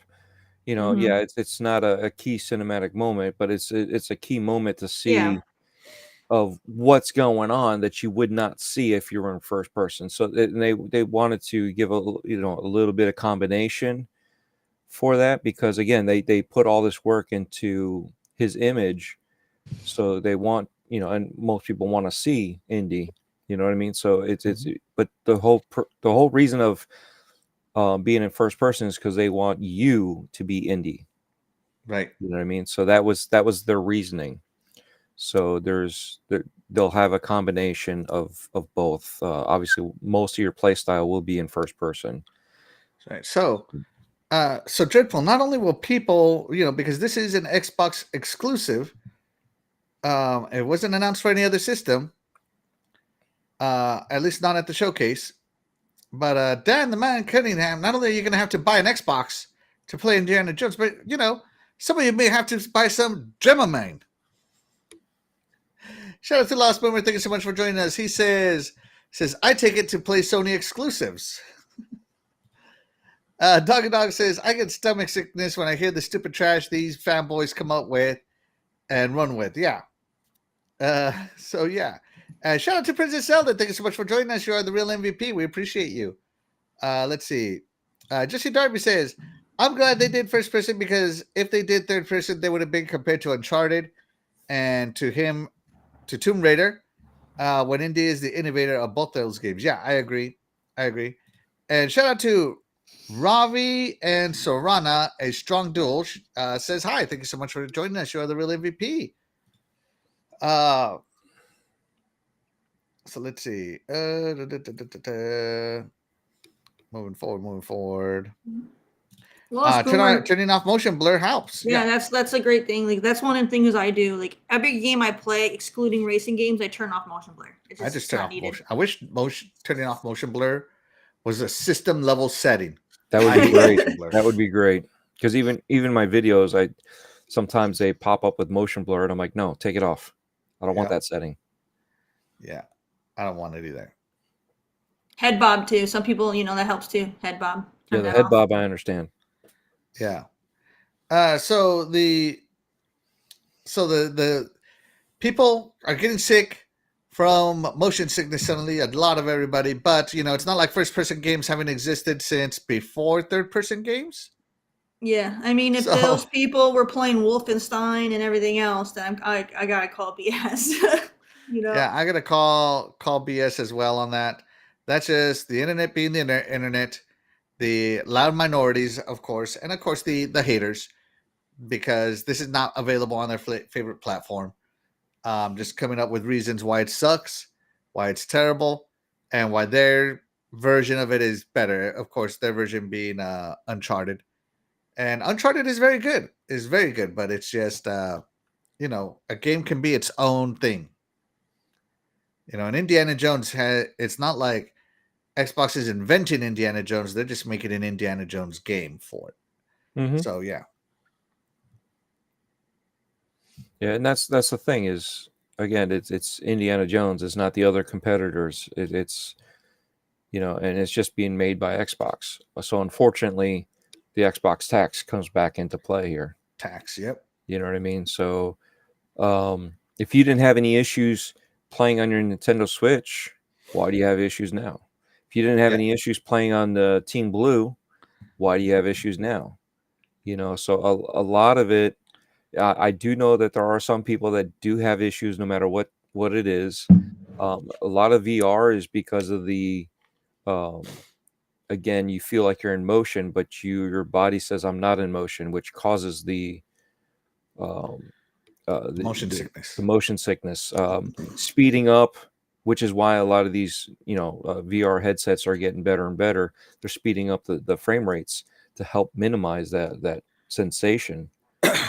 It's still, your body's still saying I'm not moving, but at least your eyes are able to adjust to all that. So again, it's part of it is just basically jealousy, drama, whatever you want to put in there. Just,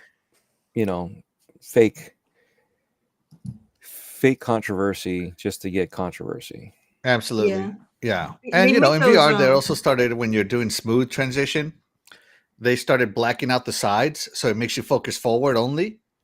And it alleviates some of the motion sickness as well. So, yeah. But that's going to do it for the Developer Direct. Overall, what would you give this Developer Direct?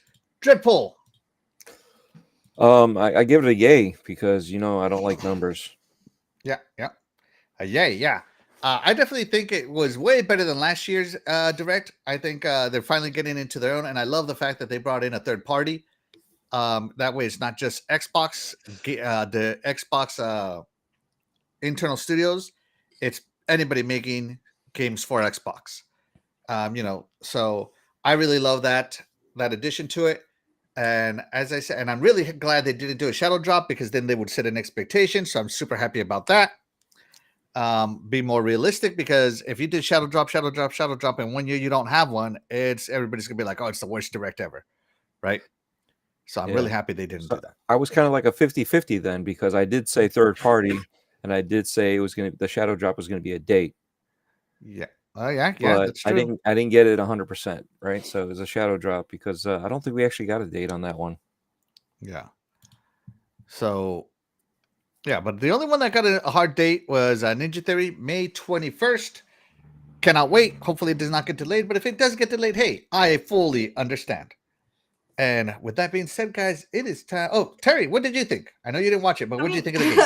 I mean, I I thought it was good. I mean, I'm again, they showed 5 games, and I'm only interested in 2. So, I mean, it's not the most amazing thing for me, but I mean, there's a lot of great quality games that were shown to appeal to other people. So I think they did a good job. Yeah. Yeah, definitely. Good job. Cannot wait for E3 time. More trailers. So comes a long wait for trailers. It's a sad day. It's like waiting for the next football season. But with that being said, guys, it's time for Terry's Indie Spotlight.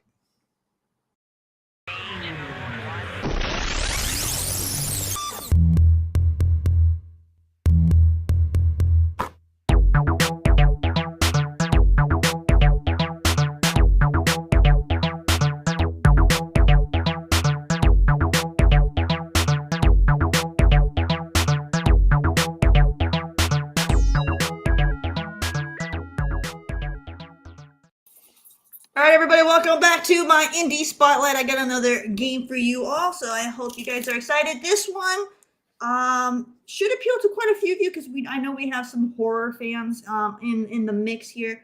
So go ahead and let's take a look at Through the Woods.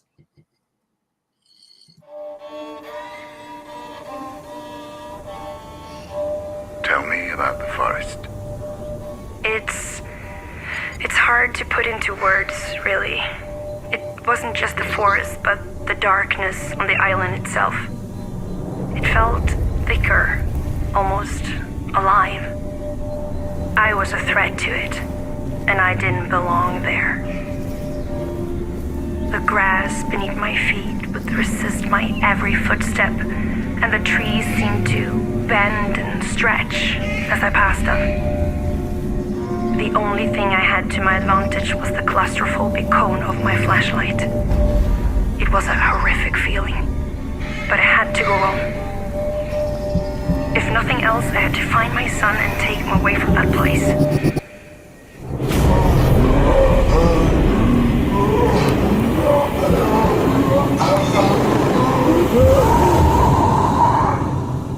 Something terrible happened there, but a long time ago.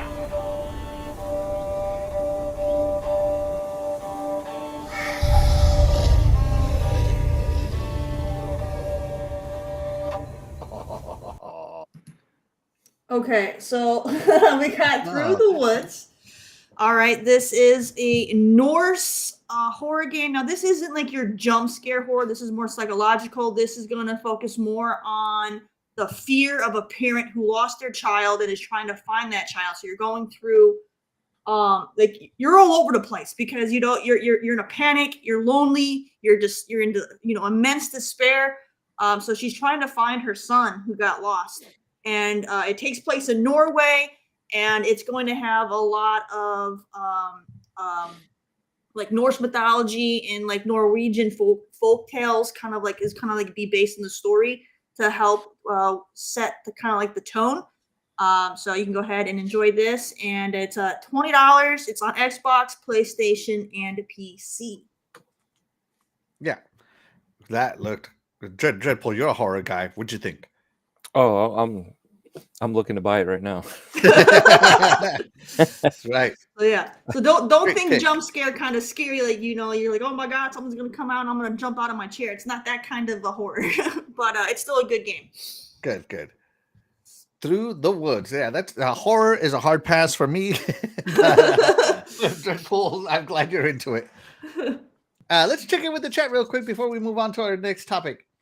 Doggy says 8 out of 10 for me. Ara costed 2 points. Oh, Dang, 20% score loss. That's a lot of aura attacks.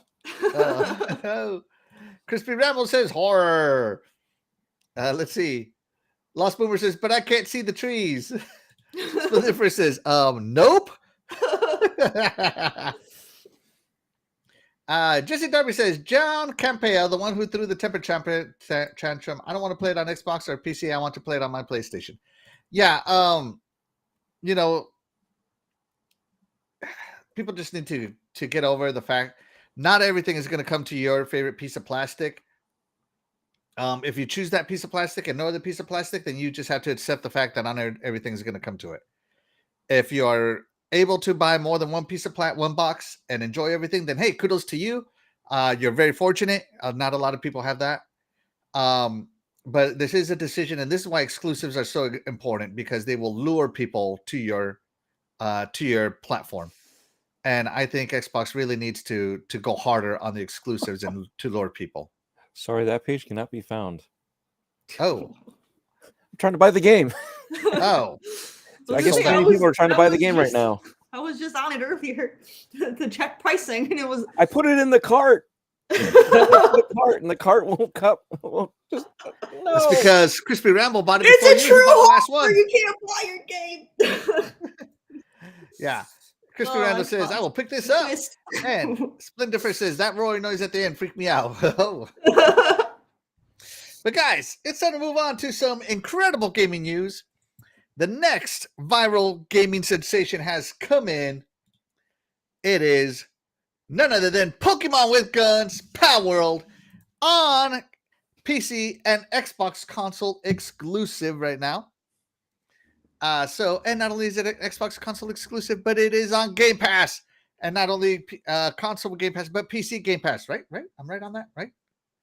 Dreadpool, right? Yeah. I believe so. Yeah. I believe Game Pass so. counter. I want to make sure it's on PC Game Pass before I finish up in my mouth here. Let me see. Console, PC games. Here we go. Ow. Okay. Search engine is not working. Look, scroll. Yes. PC Pack Game Pass Paul. can play PalWorld. Okay, good. Yeah, so PalWorld also on Xbox PC Game Pass. So Xbox ended up getting the viral sensation PalWorld exclusive to its console. Now, I don't know if that's by choice, but Pocket Pair, who developed this game, and the publisher who published this game have only ever done this on one other game for Game Pass. So they haven't had a lot of games, only one other game, and they've only ever done it on Xbox. So they are an Xbox developer only. This game has just taken the world by storm. It is Pokemon with guns. Not only can you run around and collect these Pokemon, you can mount them. You can make them fight each other. You can put them to work. That's right. There is no labor laws against piles. You can 100% do indentured servitude or straight up slavery to these guys to make them run your factory to get you more crops. For example, water pals will best be used to do gardening. Fire pals for forging weapons, stuff like that, right? So you can look at all these pals making guns. Look at that AK-47 line over there. Yeah, these this is a survival game. So think more on the aspect of like Valheim, Ark, and you go off with some friends, and yeah, you can put them to work. Oh, and if you don't have enough for them to eat, guess what? You can feed them to each other. That's right. You can straight up eat a pal for food. So it is as if Pokemon went full dark mode, but everybody's loving it. Everybody thinks that this game is amazing. It's getting rave interaction on the internet, and it is the #1 game played on Steam in the world, #1 purchase game on Steam in the world, and of course, it's on Xbox. So I don't know if you guys are into the palness. Terri, are you going to play Pal? Have you played PalWorld yet, or are you going to play PalWorld? No, but my husband has been playing it. He's been super excited for this game to come out, so he's been all over it as soon as it came out. So I've been hearing about it from him because he's been kind of like not sleeping and just playing this. So, okay, but yeah, he really loves not it. Sleeping, you said. Yeah, so this is big for him because he hasn't played like a game on his Xbox in a long time, ever since he gave up on Destiny. So his Xbox for like the last year has been a YouTube machine. That's it. So this is the first game he's gotten excited about in a long time. So I'm happy that he finally has something. Because he was really big on Ark when it came out, and of course he likes Pokemon as well. So this is like a huge win for him. So he loves it. He was telling me about how it's not just like your creature kind of pals. He said that he was capturing human pals, and So yeah, he has his I own mean, they're like humanoid. They're not humans. you know, he's like, I got my little people that I'm making slaves and I'm butchering them and selling them body parts or something. I'm like, oh my gosh. Yeah, this So, is like I'm Pokemon gone dark. like, what This in the is world? Real dark. real dark. I mean, this is a survival game. Yeah, The name of so- survival game is resources, and some of these rare pals have rare resources in them. You Yes. must get So, it yeah, out of this them. It's I mean, definitely look at this. a You can cool idea. definitely put them in the assembly line to work. Yeah. These pals look Sweatshops. making You your got assembly line. sweatshops. Quite literally a sweatshop. Isn't that lava behind him? So, Yeah. I mean, look at this. How could you not want these beautiful lesser pals to make you your giant chain gun for your pal mount? yeah. So like I heard that the devs, they wanted to make sure everybody understood that this is a survival build game first. Don't go in thinking that this is gonna play exactly like Pokemon. Because that's Yeah, no, this is not a capture. I mean, look not at the this. You could case. use cheap defense. Look how cheap this defense looks. Oh, put a cha. But Watch out, big bad wolf.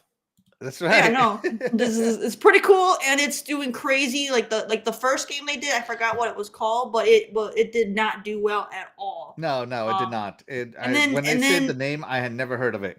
Yeah, so like this one, I think with the way that they marketed it, Pokemon with guns is what really kind of worked for them because it got everybody until wanted to check it out. So that marketing team needs to get a raise because they made a game made by a small team that already had like a failed previous game, a huge success. So much of a success that they had to go to Epic for an emergency meeting. My husband was telling me about it, that they had to go to an emergency meeting with Epic Games to get more servers because they were completely overloaded. Oh, wait a second. They made Craftopia. That wasn't a bad game. Yeah, Craftopia. That's the game. Yes. Yeah, Thank you, Dreadpool. that game was pretty good. I'm not saying the game was bad. I'm saying it didn't do well. So like, it might Craftopia not was have a done TV well, show. but I know there was a lot of people that played it. So maybe it just Craftopia didn't was hit a the numbers TV for show. what they spent. yeah, so he was That's why saying it didn't do well. I haven't looked up the numbers, but my husband was saying something about having over like 700 million users or something, or sales or something. with this 2 million game. sales. Yeah, they were right, like- in 2 days.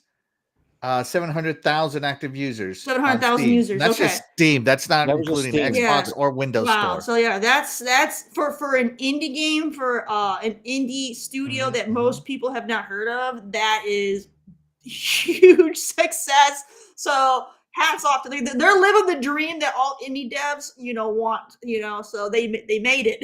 Even if this game fails in 3 months, they made their money and then some. Way more. So than, yeah. congratulations to them. So it's amazing. Yeah, Craftopia was their last game. Let's see. It has on Steam. It has mixed ratings, and again, another survival game. But yeah, so survival. This studio is all survival. Mhm. Dreadpool, PalWorld, I survival downloaded it. with Pokemon guns, slaves. I downloaded it. I was meaning to play it over this weekend, but again, having to have to go to a convention yesterday and then getting a migraine and going home and passing out didn't give me much time to edit or play games. And I wanted to do both. I wanted to actually get online and stream a little bit while I was editing, and none of that happened. You're lucky I'm here. That sounds like an excuse. It sounds like an excuse. No, but I'm looking at Craftopia, and it did very good according to Steam. Like right now, there's 723, for Craftopia. So yeah, this game is dwarfing their older games. So maybe that's why they're saying that it didn't do so hot, because the numbers just don't equate. But again, like I said, I don't think their last game wasn't that bad. It was pretty good. And same style, only no guns and no Pokemon. It's survival style. You know what I mean? Yes.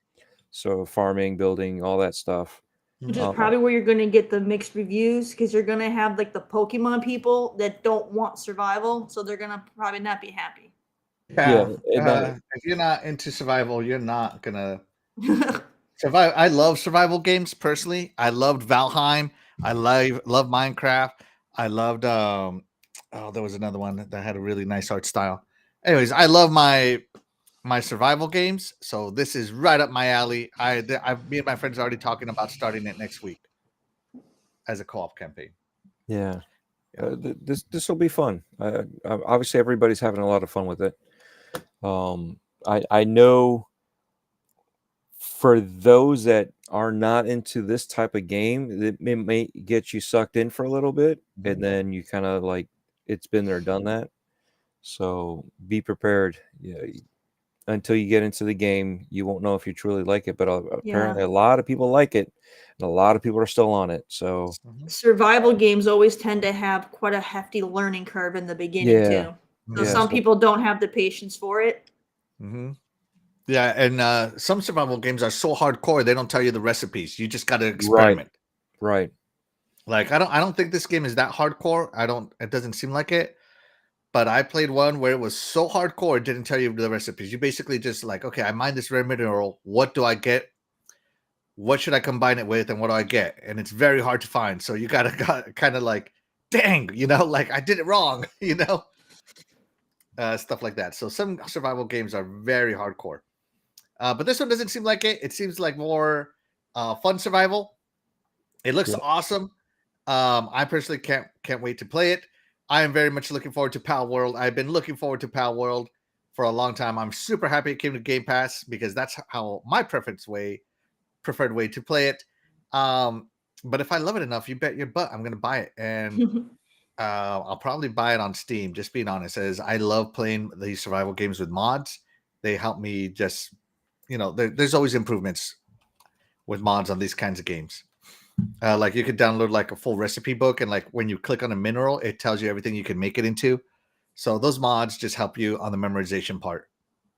Couldn't you just do that in a game forum? You could, but I don't want to look at a game forum. I just want to play my game and just have it loaded. And you could just have the page up on your its own second. Yeah. But I could definitely do that. But I don't know. I just like it doing it with mods. Or like on the mods, like I said, okay, I want to craft this. What do I need? And it looks at everything I have in my inventory, including my chest, my storage storages. And it's like, oh, you're liking this and this and this.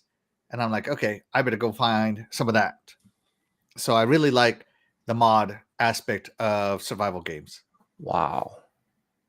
Check Web Dave's comment. Okay, let me get down to Web Dave's comment. Let's see. Sith Lord says, I get sick of playing third-person sad dad games. Shout out to Sith Lord. Jesse Darby says, I'm kind of playing a horror game right now. Those Who Remain. It's actually pretty good. Okay. That's what I've heard. I've heard that. Yeah. All right. I'm calling it Pokeguns. Jason Max says, PalWorld Developer Center has sold 4 million copies in 3 days, 86,000 units per hour. Holy crap. I'll also call it Pokemon on crack. Let's see. Crispy Rambo says, I got about 8 hours in PalWorld, and it's not just pulling me in like I hope, and I don't know why. I love survival crafting games. I'll give it another few hours, though. Oh, man. See, and that's what I'm talking about. So for some, it's a hit or miss. So some people are liking it. It's not every survival game is going to hit. Yeah, it's not going to resonate with everybody. So sometimes you just need a few more hours, and sometimes you already know that it's not for you. So, at least, he put 8 hours into it. So, he's trying, and he's going to put some more into it again. So that's a gamer, that's a gamer. Absolutely. Yeah. I've been very excited for some survival games. I get them, and I think they're the worst thing I ever bought. Like it just happens. Even things you enjoy in your own genre sometimes just aren't your jam. 7 Days to Die in there that you just don't like. Yeah, 7 Days to Die was one of those for me. I just like, oh, this is gonna be great. I just can't get into it. Yep. Web Dave, shout out to Web Dave. Thank you so much for joining us. You are the real MVP. Appreciate you. Let's see. Okay, from the PalWorld team, the number of concurrent players across all platforms exceeded 1.3 million users. All right. So 800,000 on Steam. So that means 400,000 on Game Pass. He has another comment too. Dang. Dan the Man Cunningham says, if it weren't for Game Pass, I wouldn't even give PalWorld any consideration. Well, I'm glad you tried it. That's glad you true. tried it. Same here. Yeah. Lost Boomer says, I am a sad dad. Shout out to RWK88. Thank you so much for joining us. You are the real MVP. He says, good morning, y'all. I slipped in. Hey, it's okay. There's a replay. Web Dave says, hashtag PalWorld has the highest concurrent player count of any paid game in the history of Steam. Wow. Thank you so much to everyone. The team is hard at work making PalWorld even better as we speak. Wow. Shout out to PalWorld for an indie game. Congratulations. Yes. Yeah. I hope you hired some developers with some of that fast money you just made to get some expansions because Yep, start making those expansions for sure. Keep that support going. If you don't get that expansion out, your game will fall off a cliff faster than it came on, so yeah. I'm very much looking forward to this. I'm downloading this as soon as the show is over and I have some bandwidth. But that is what we think. Terry, how does the chat feel about PalWorld? And yes, you got to read the entire options. Okay. Are you going to play PalWorld? 72%. Yes, I will enslave them all. 27%. No, I hate Pokemon style games. 0% are undecided. There you go. So PalWorld. All I can say is give it a shot if you're into survival games. If you've never played a survival game, I'm not sure if this is going to be the best one you play, but there are a lot of different styles. Like I personally love the Minecraft Valheim style of survival. But if you get a different one, then that's fine. What kind of dog is that, Dread? What kind of pal did you just catch? My pal is a Papillon. A Papillon. Look at that pal. Oh, so cute. Get that thing to work. I'm just kidding. He's been working. Yeah. He earned himself a sweater. Oh, that's so nice. And it says, what's it say? Spoiled. Oh, wow. What's his name? Tank. Oh my gosh, he's so little, and his name is Tank. Well, that's a great name. He got it when he was a pup. I think that's gonna do it for today, guys. Overall, I think we had a good audience, and guys, that's what this show is all about. Be sure to hit that like and subscribe button if you're new. We wouldn't be able to do this show without you guys, the chat, and that's why you guys, the chat, will always be the MVP to any of the shows here on the Iconic Video Games channel. With that being said, we're going to go ahead and get out of here. I'm Maxwell1324. I'm coolcatterri. And I'm Dreadpool. And Tank. And we will catch you guys next week. Bye, everybody.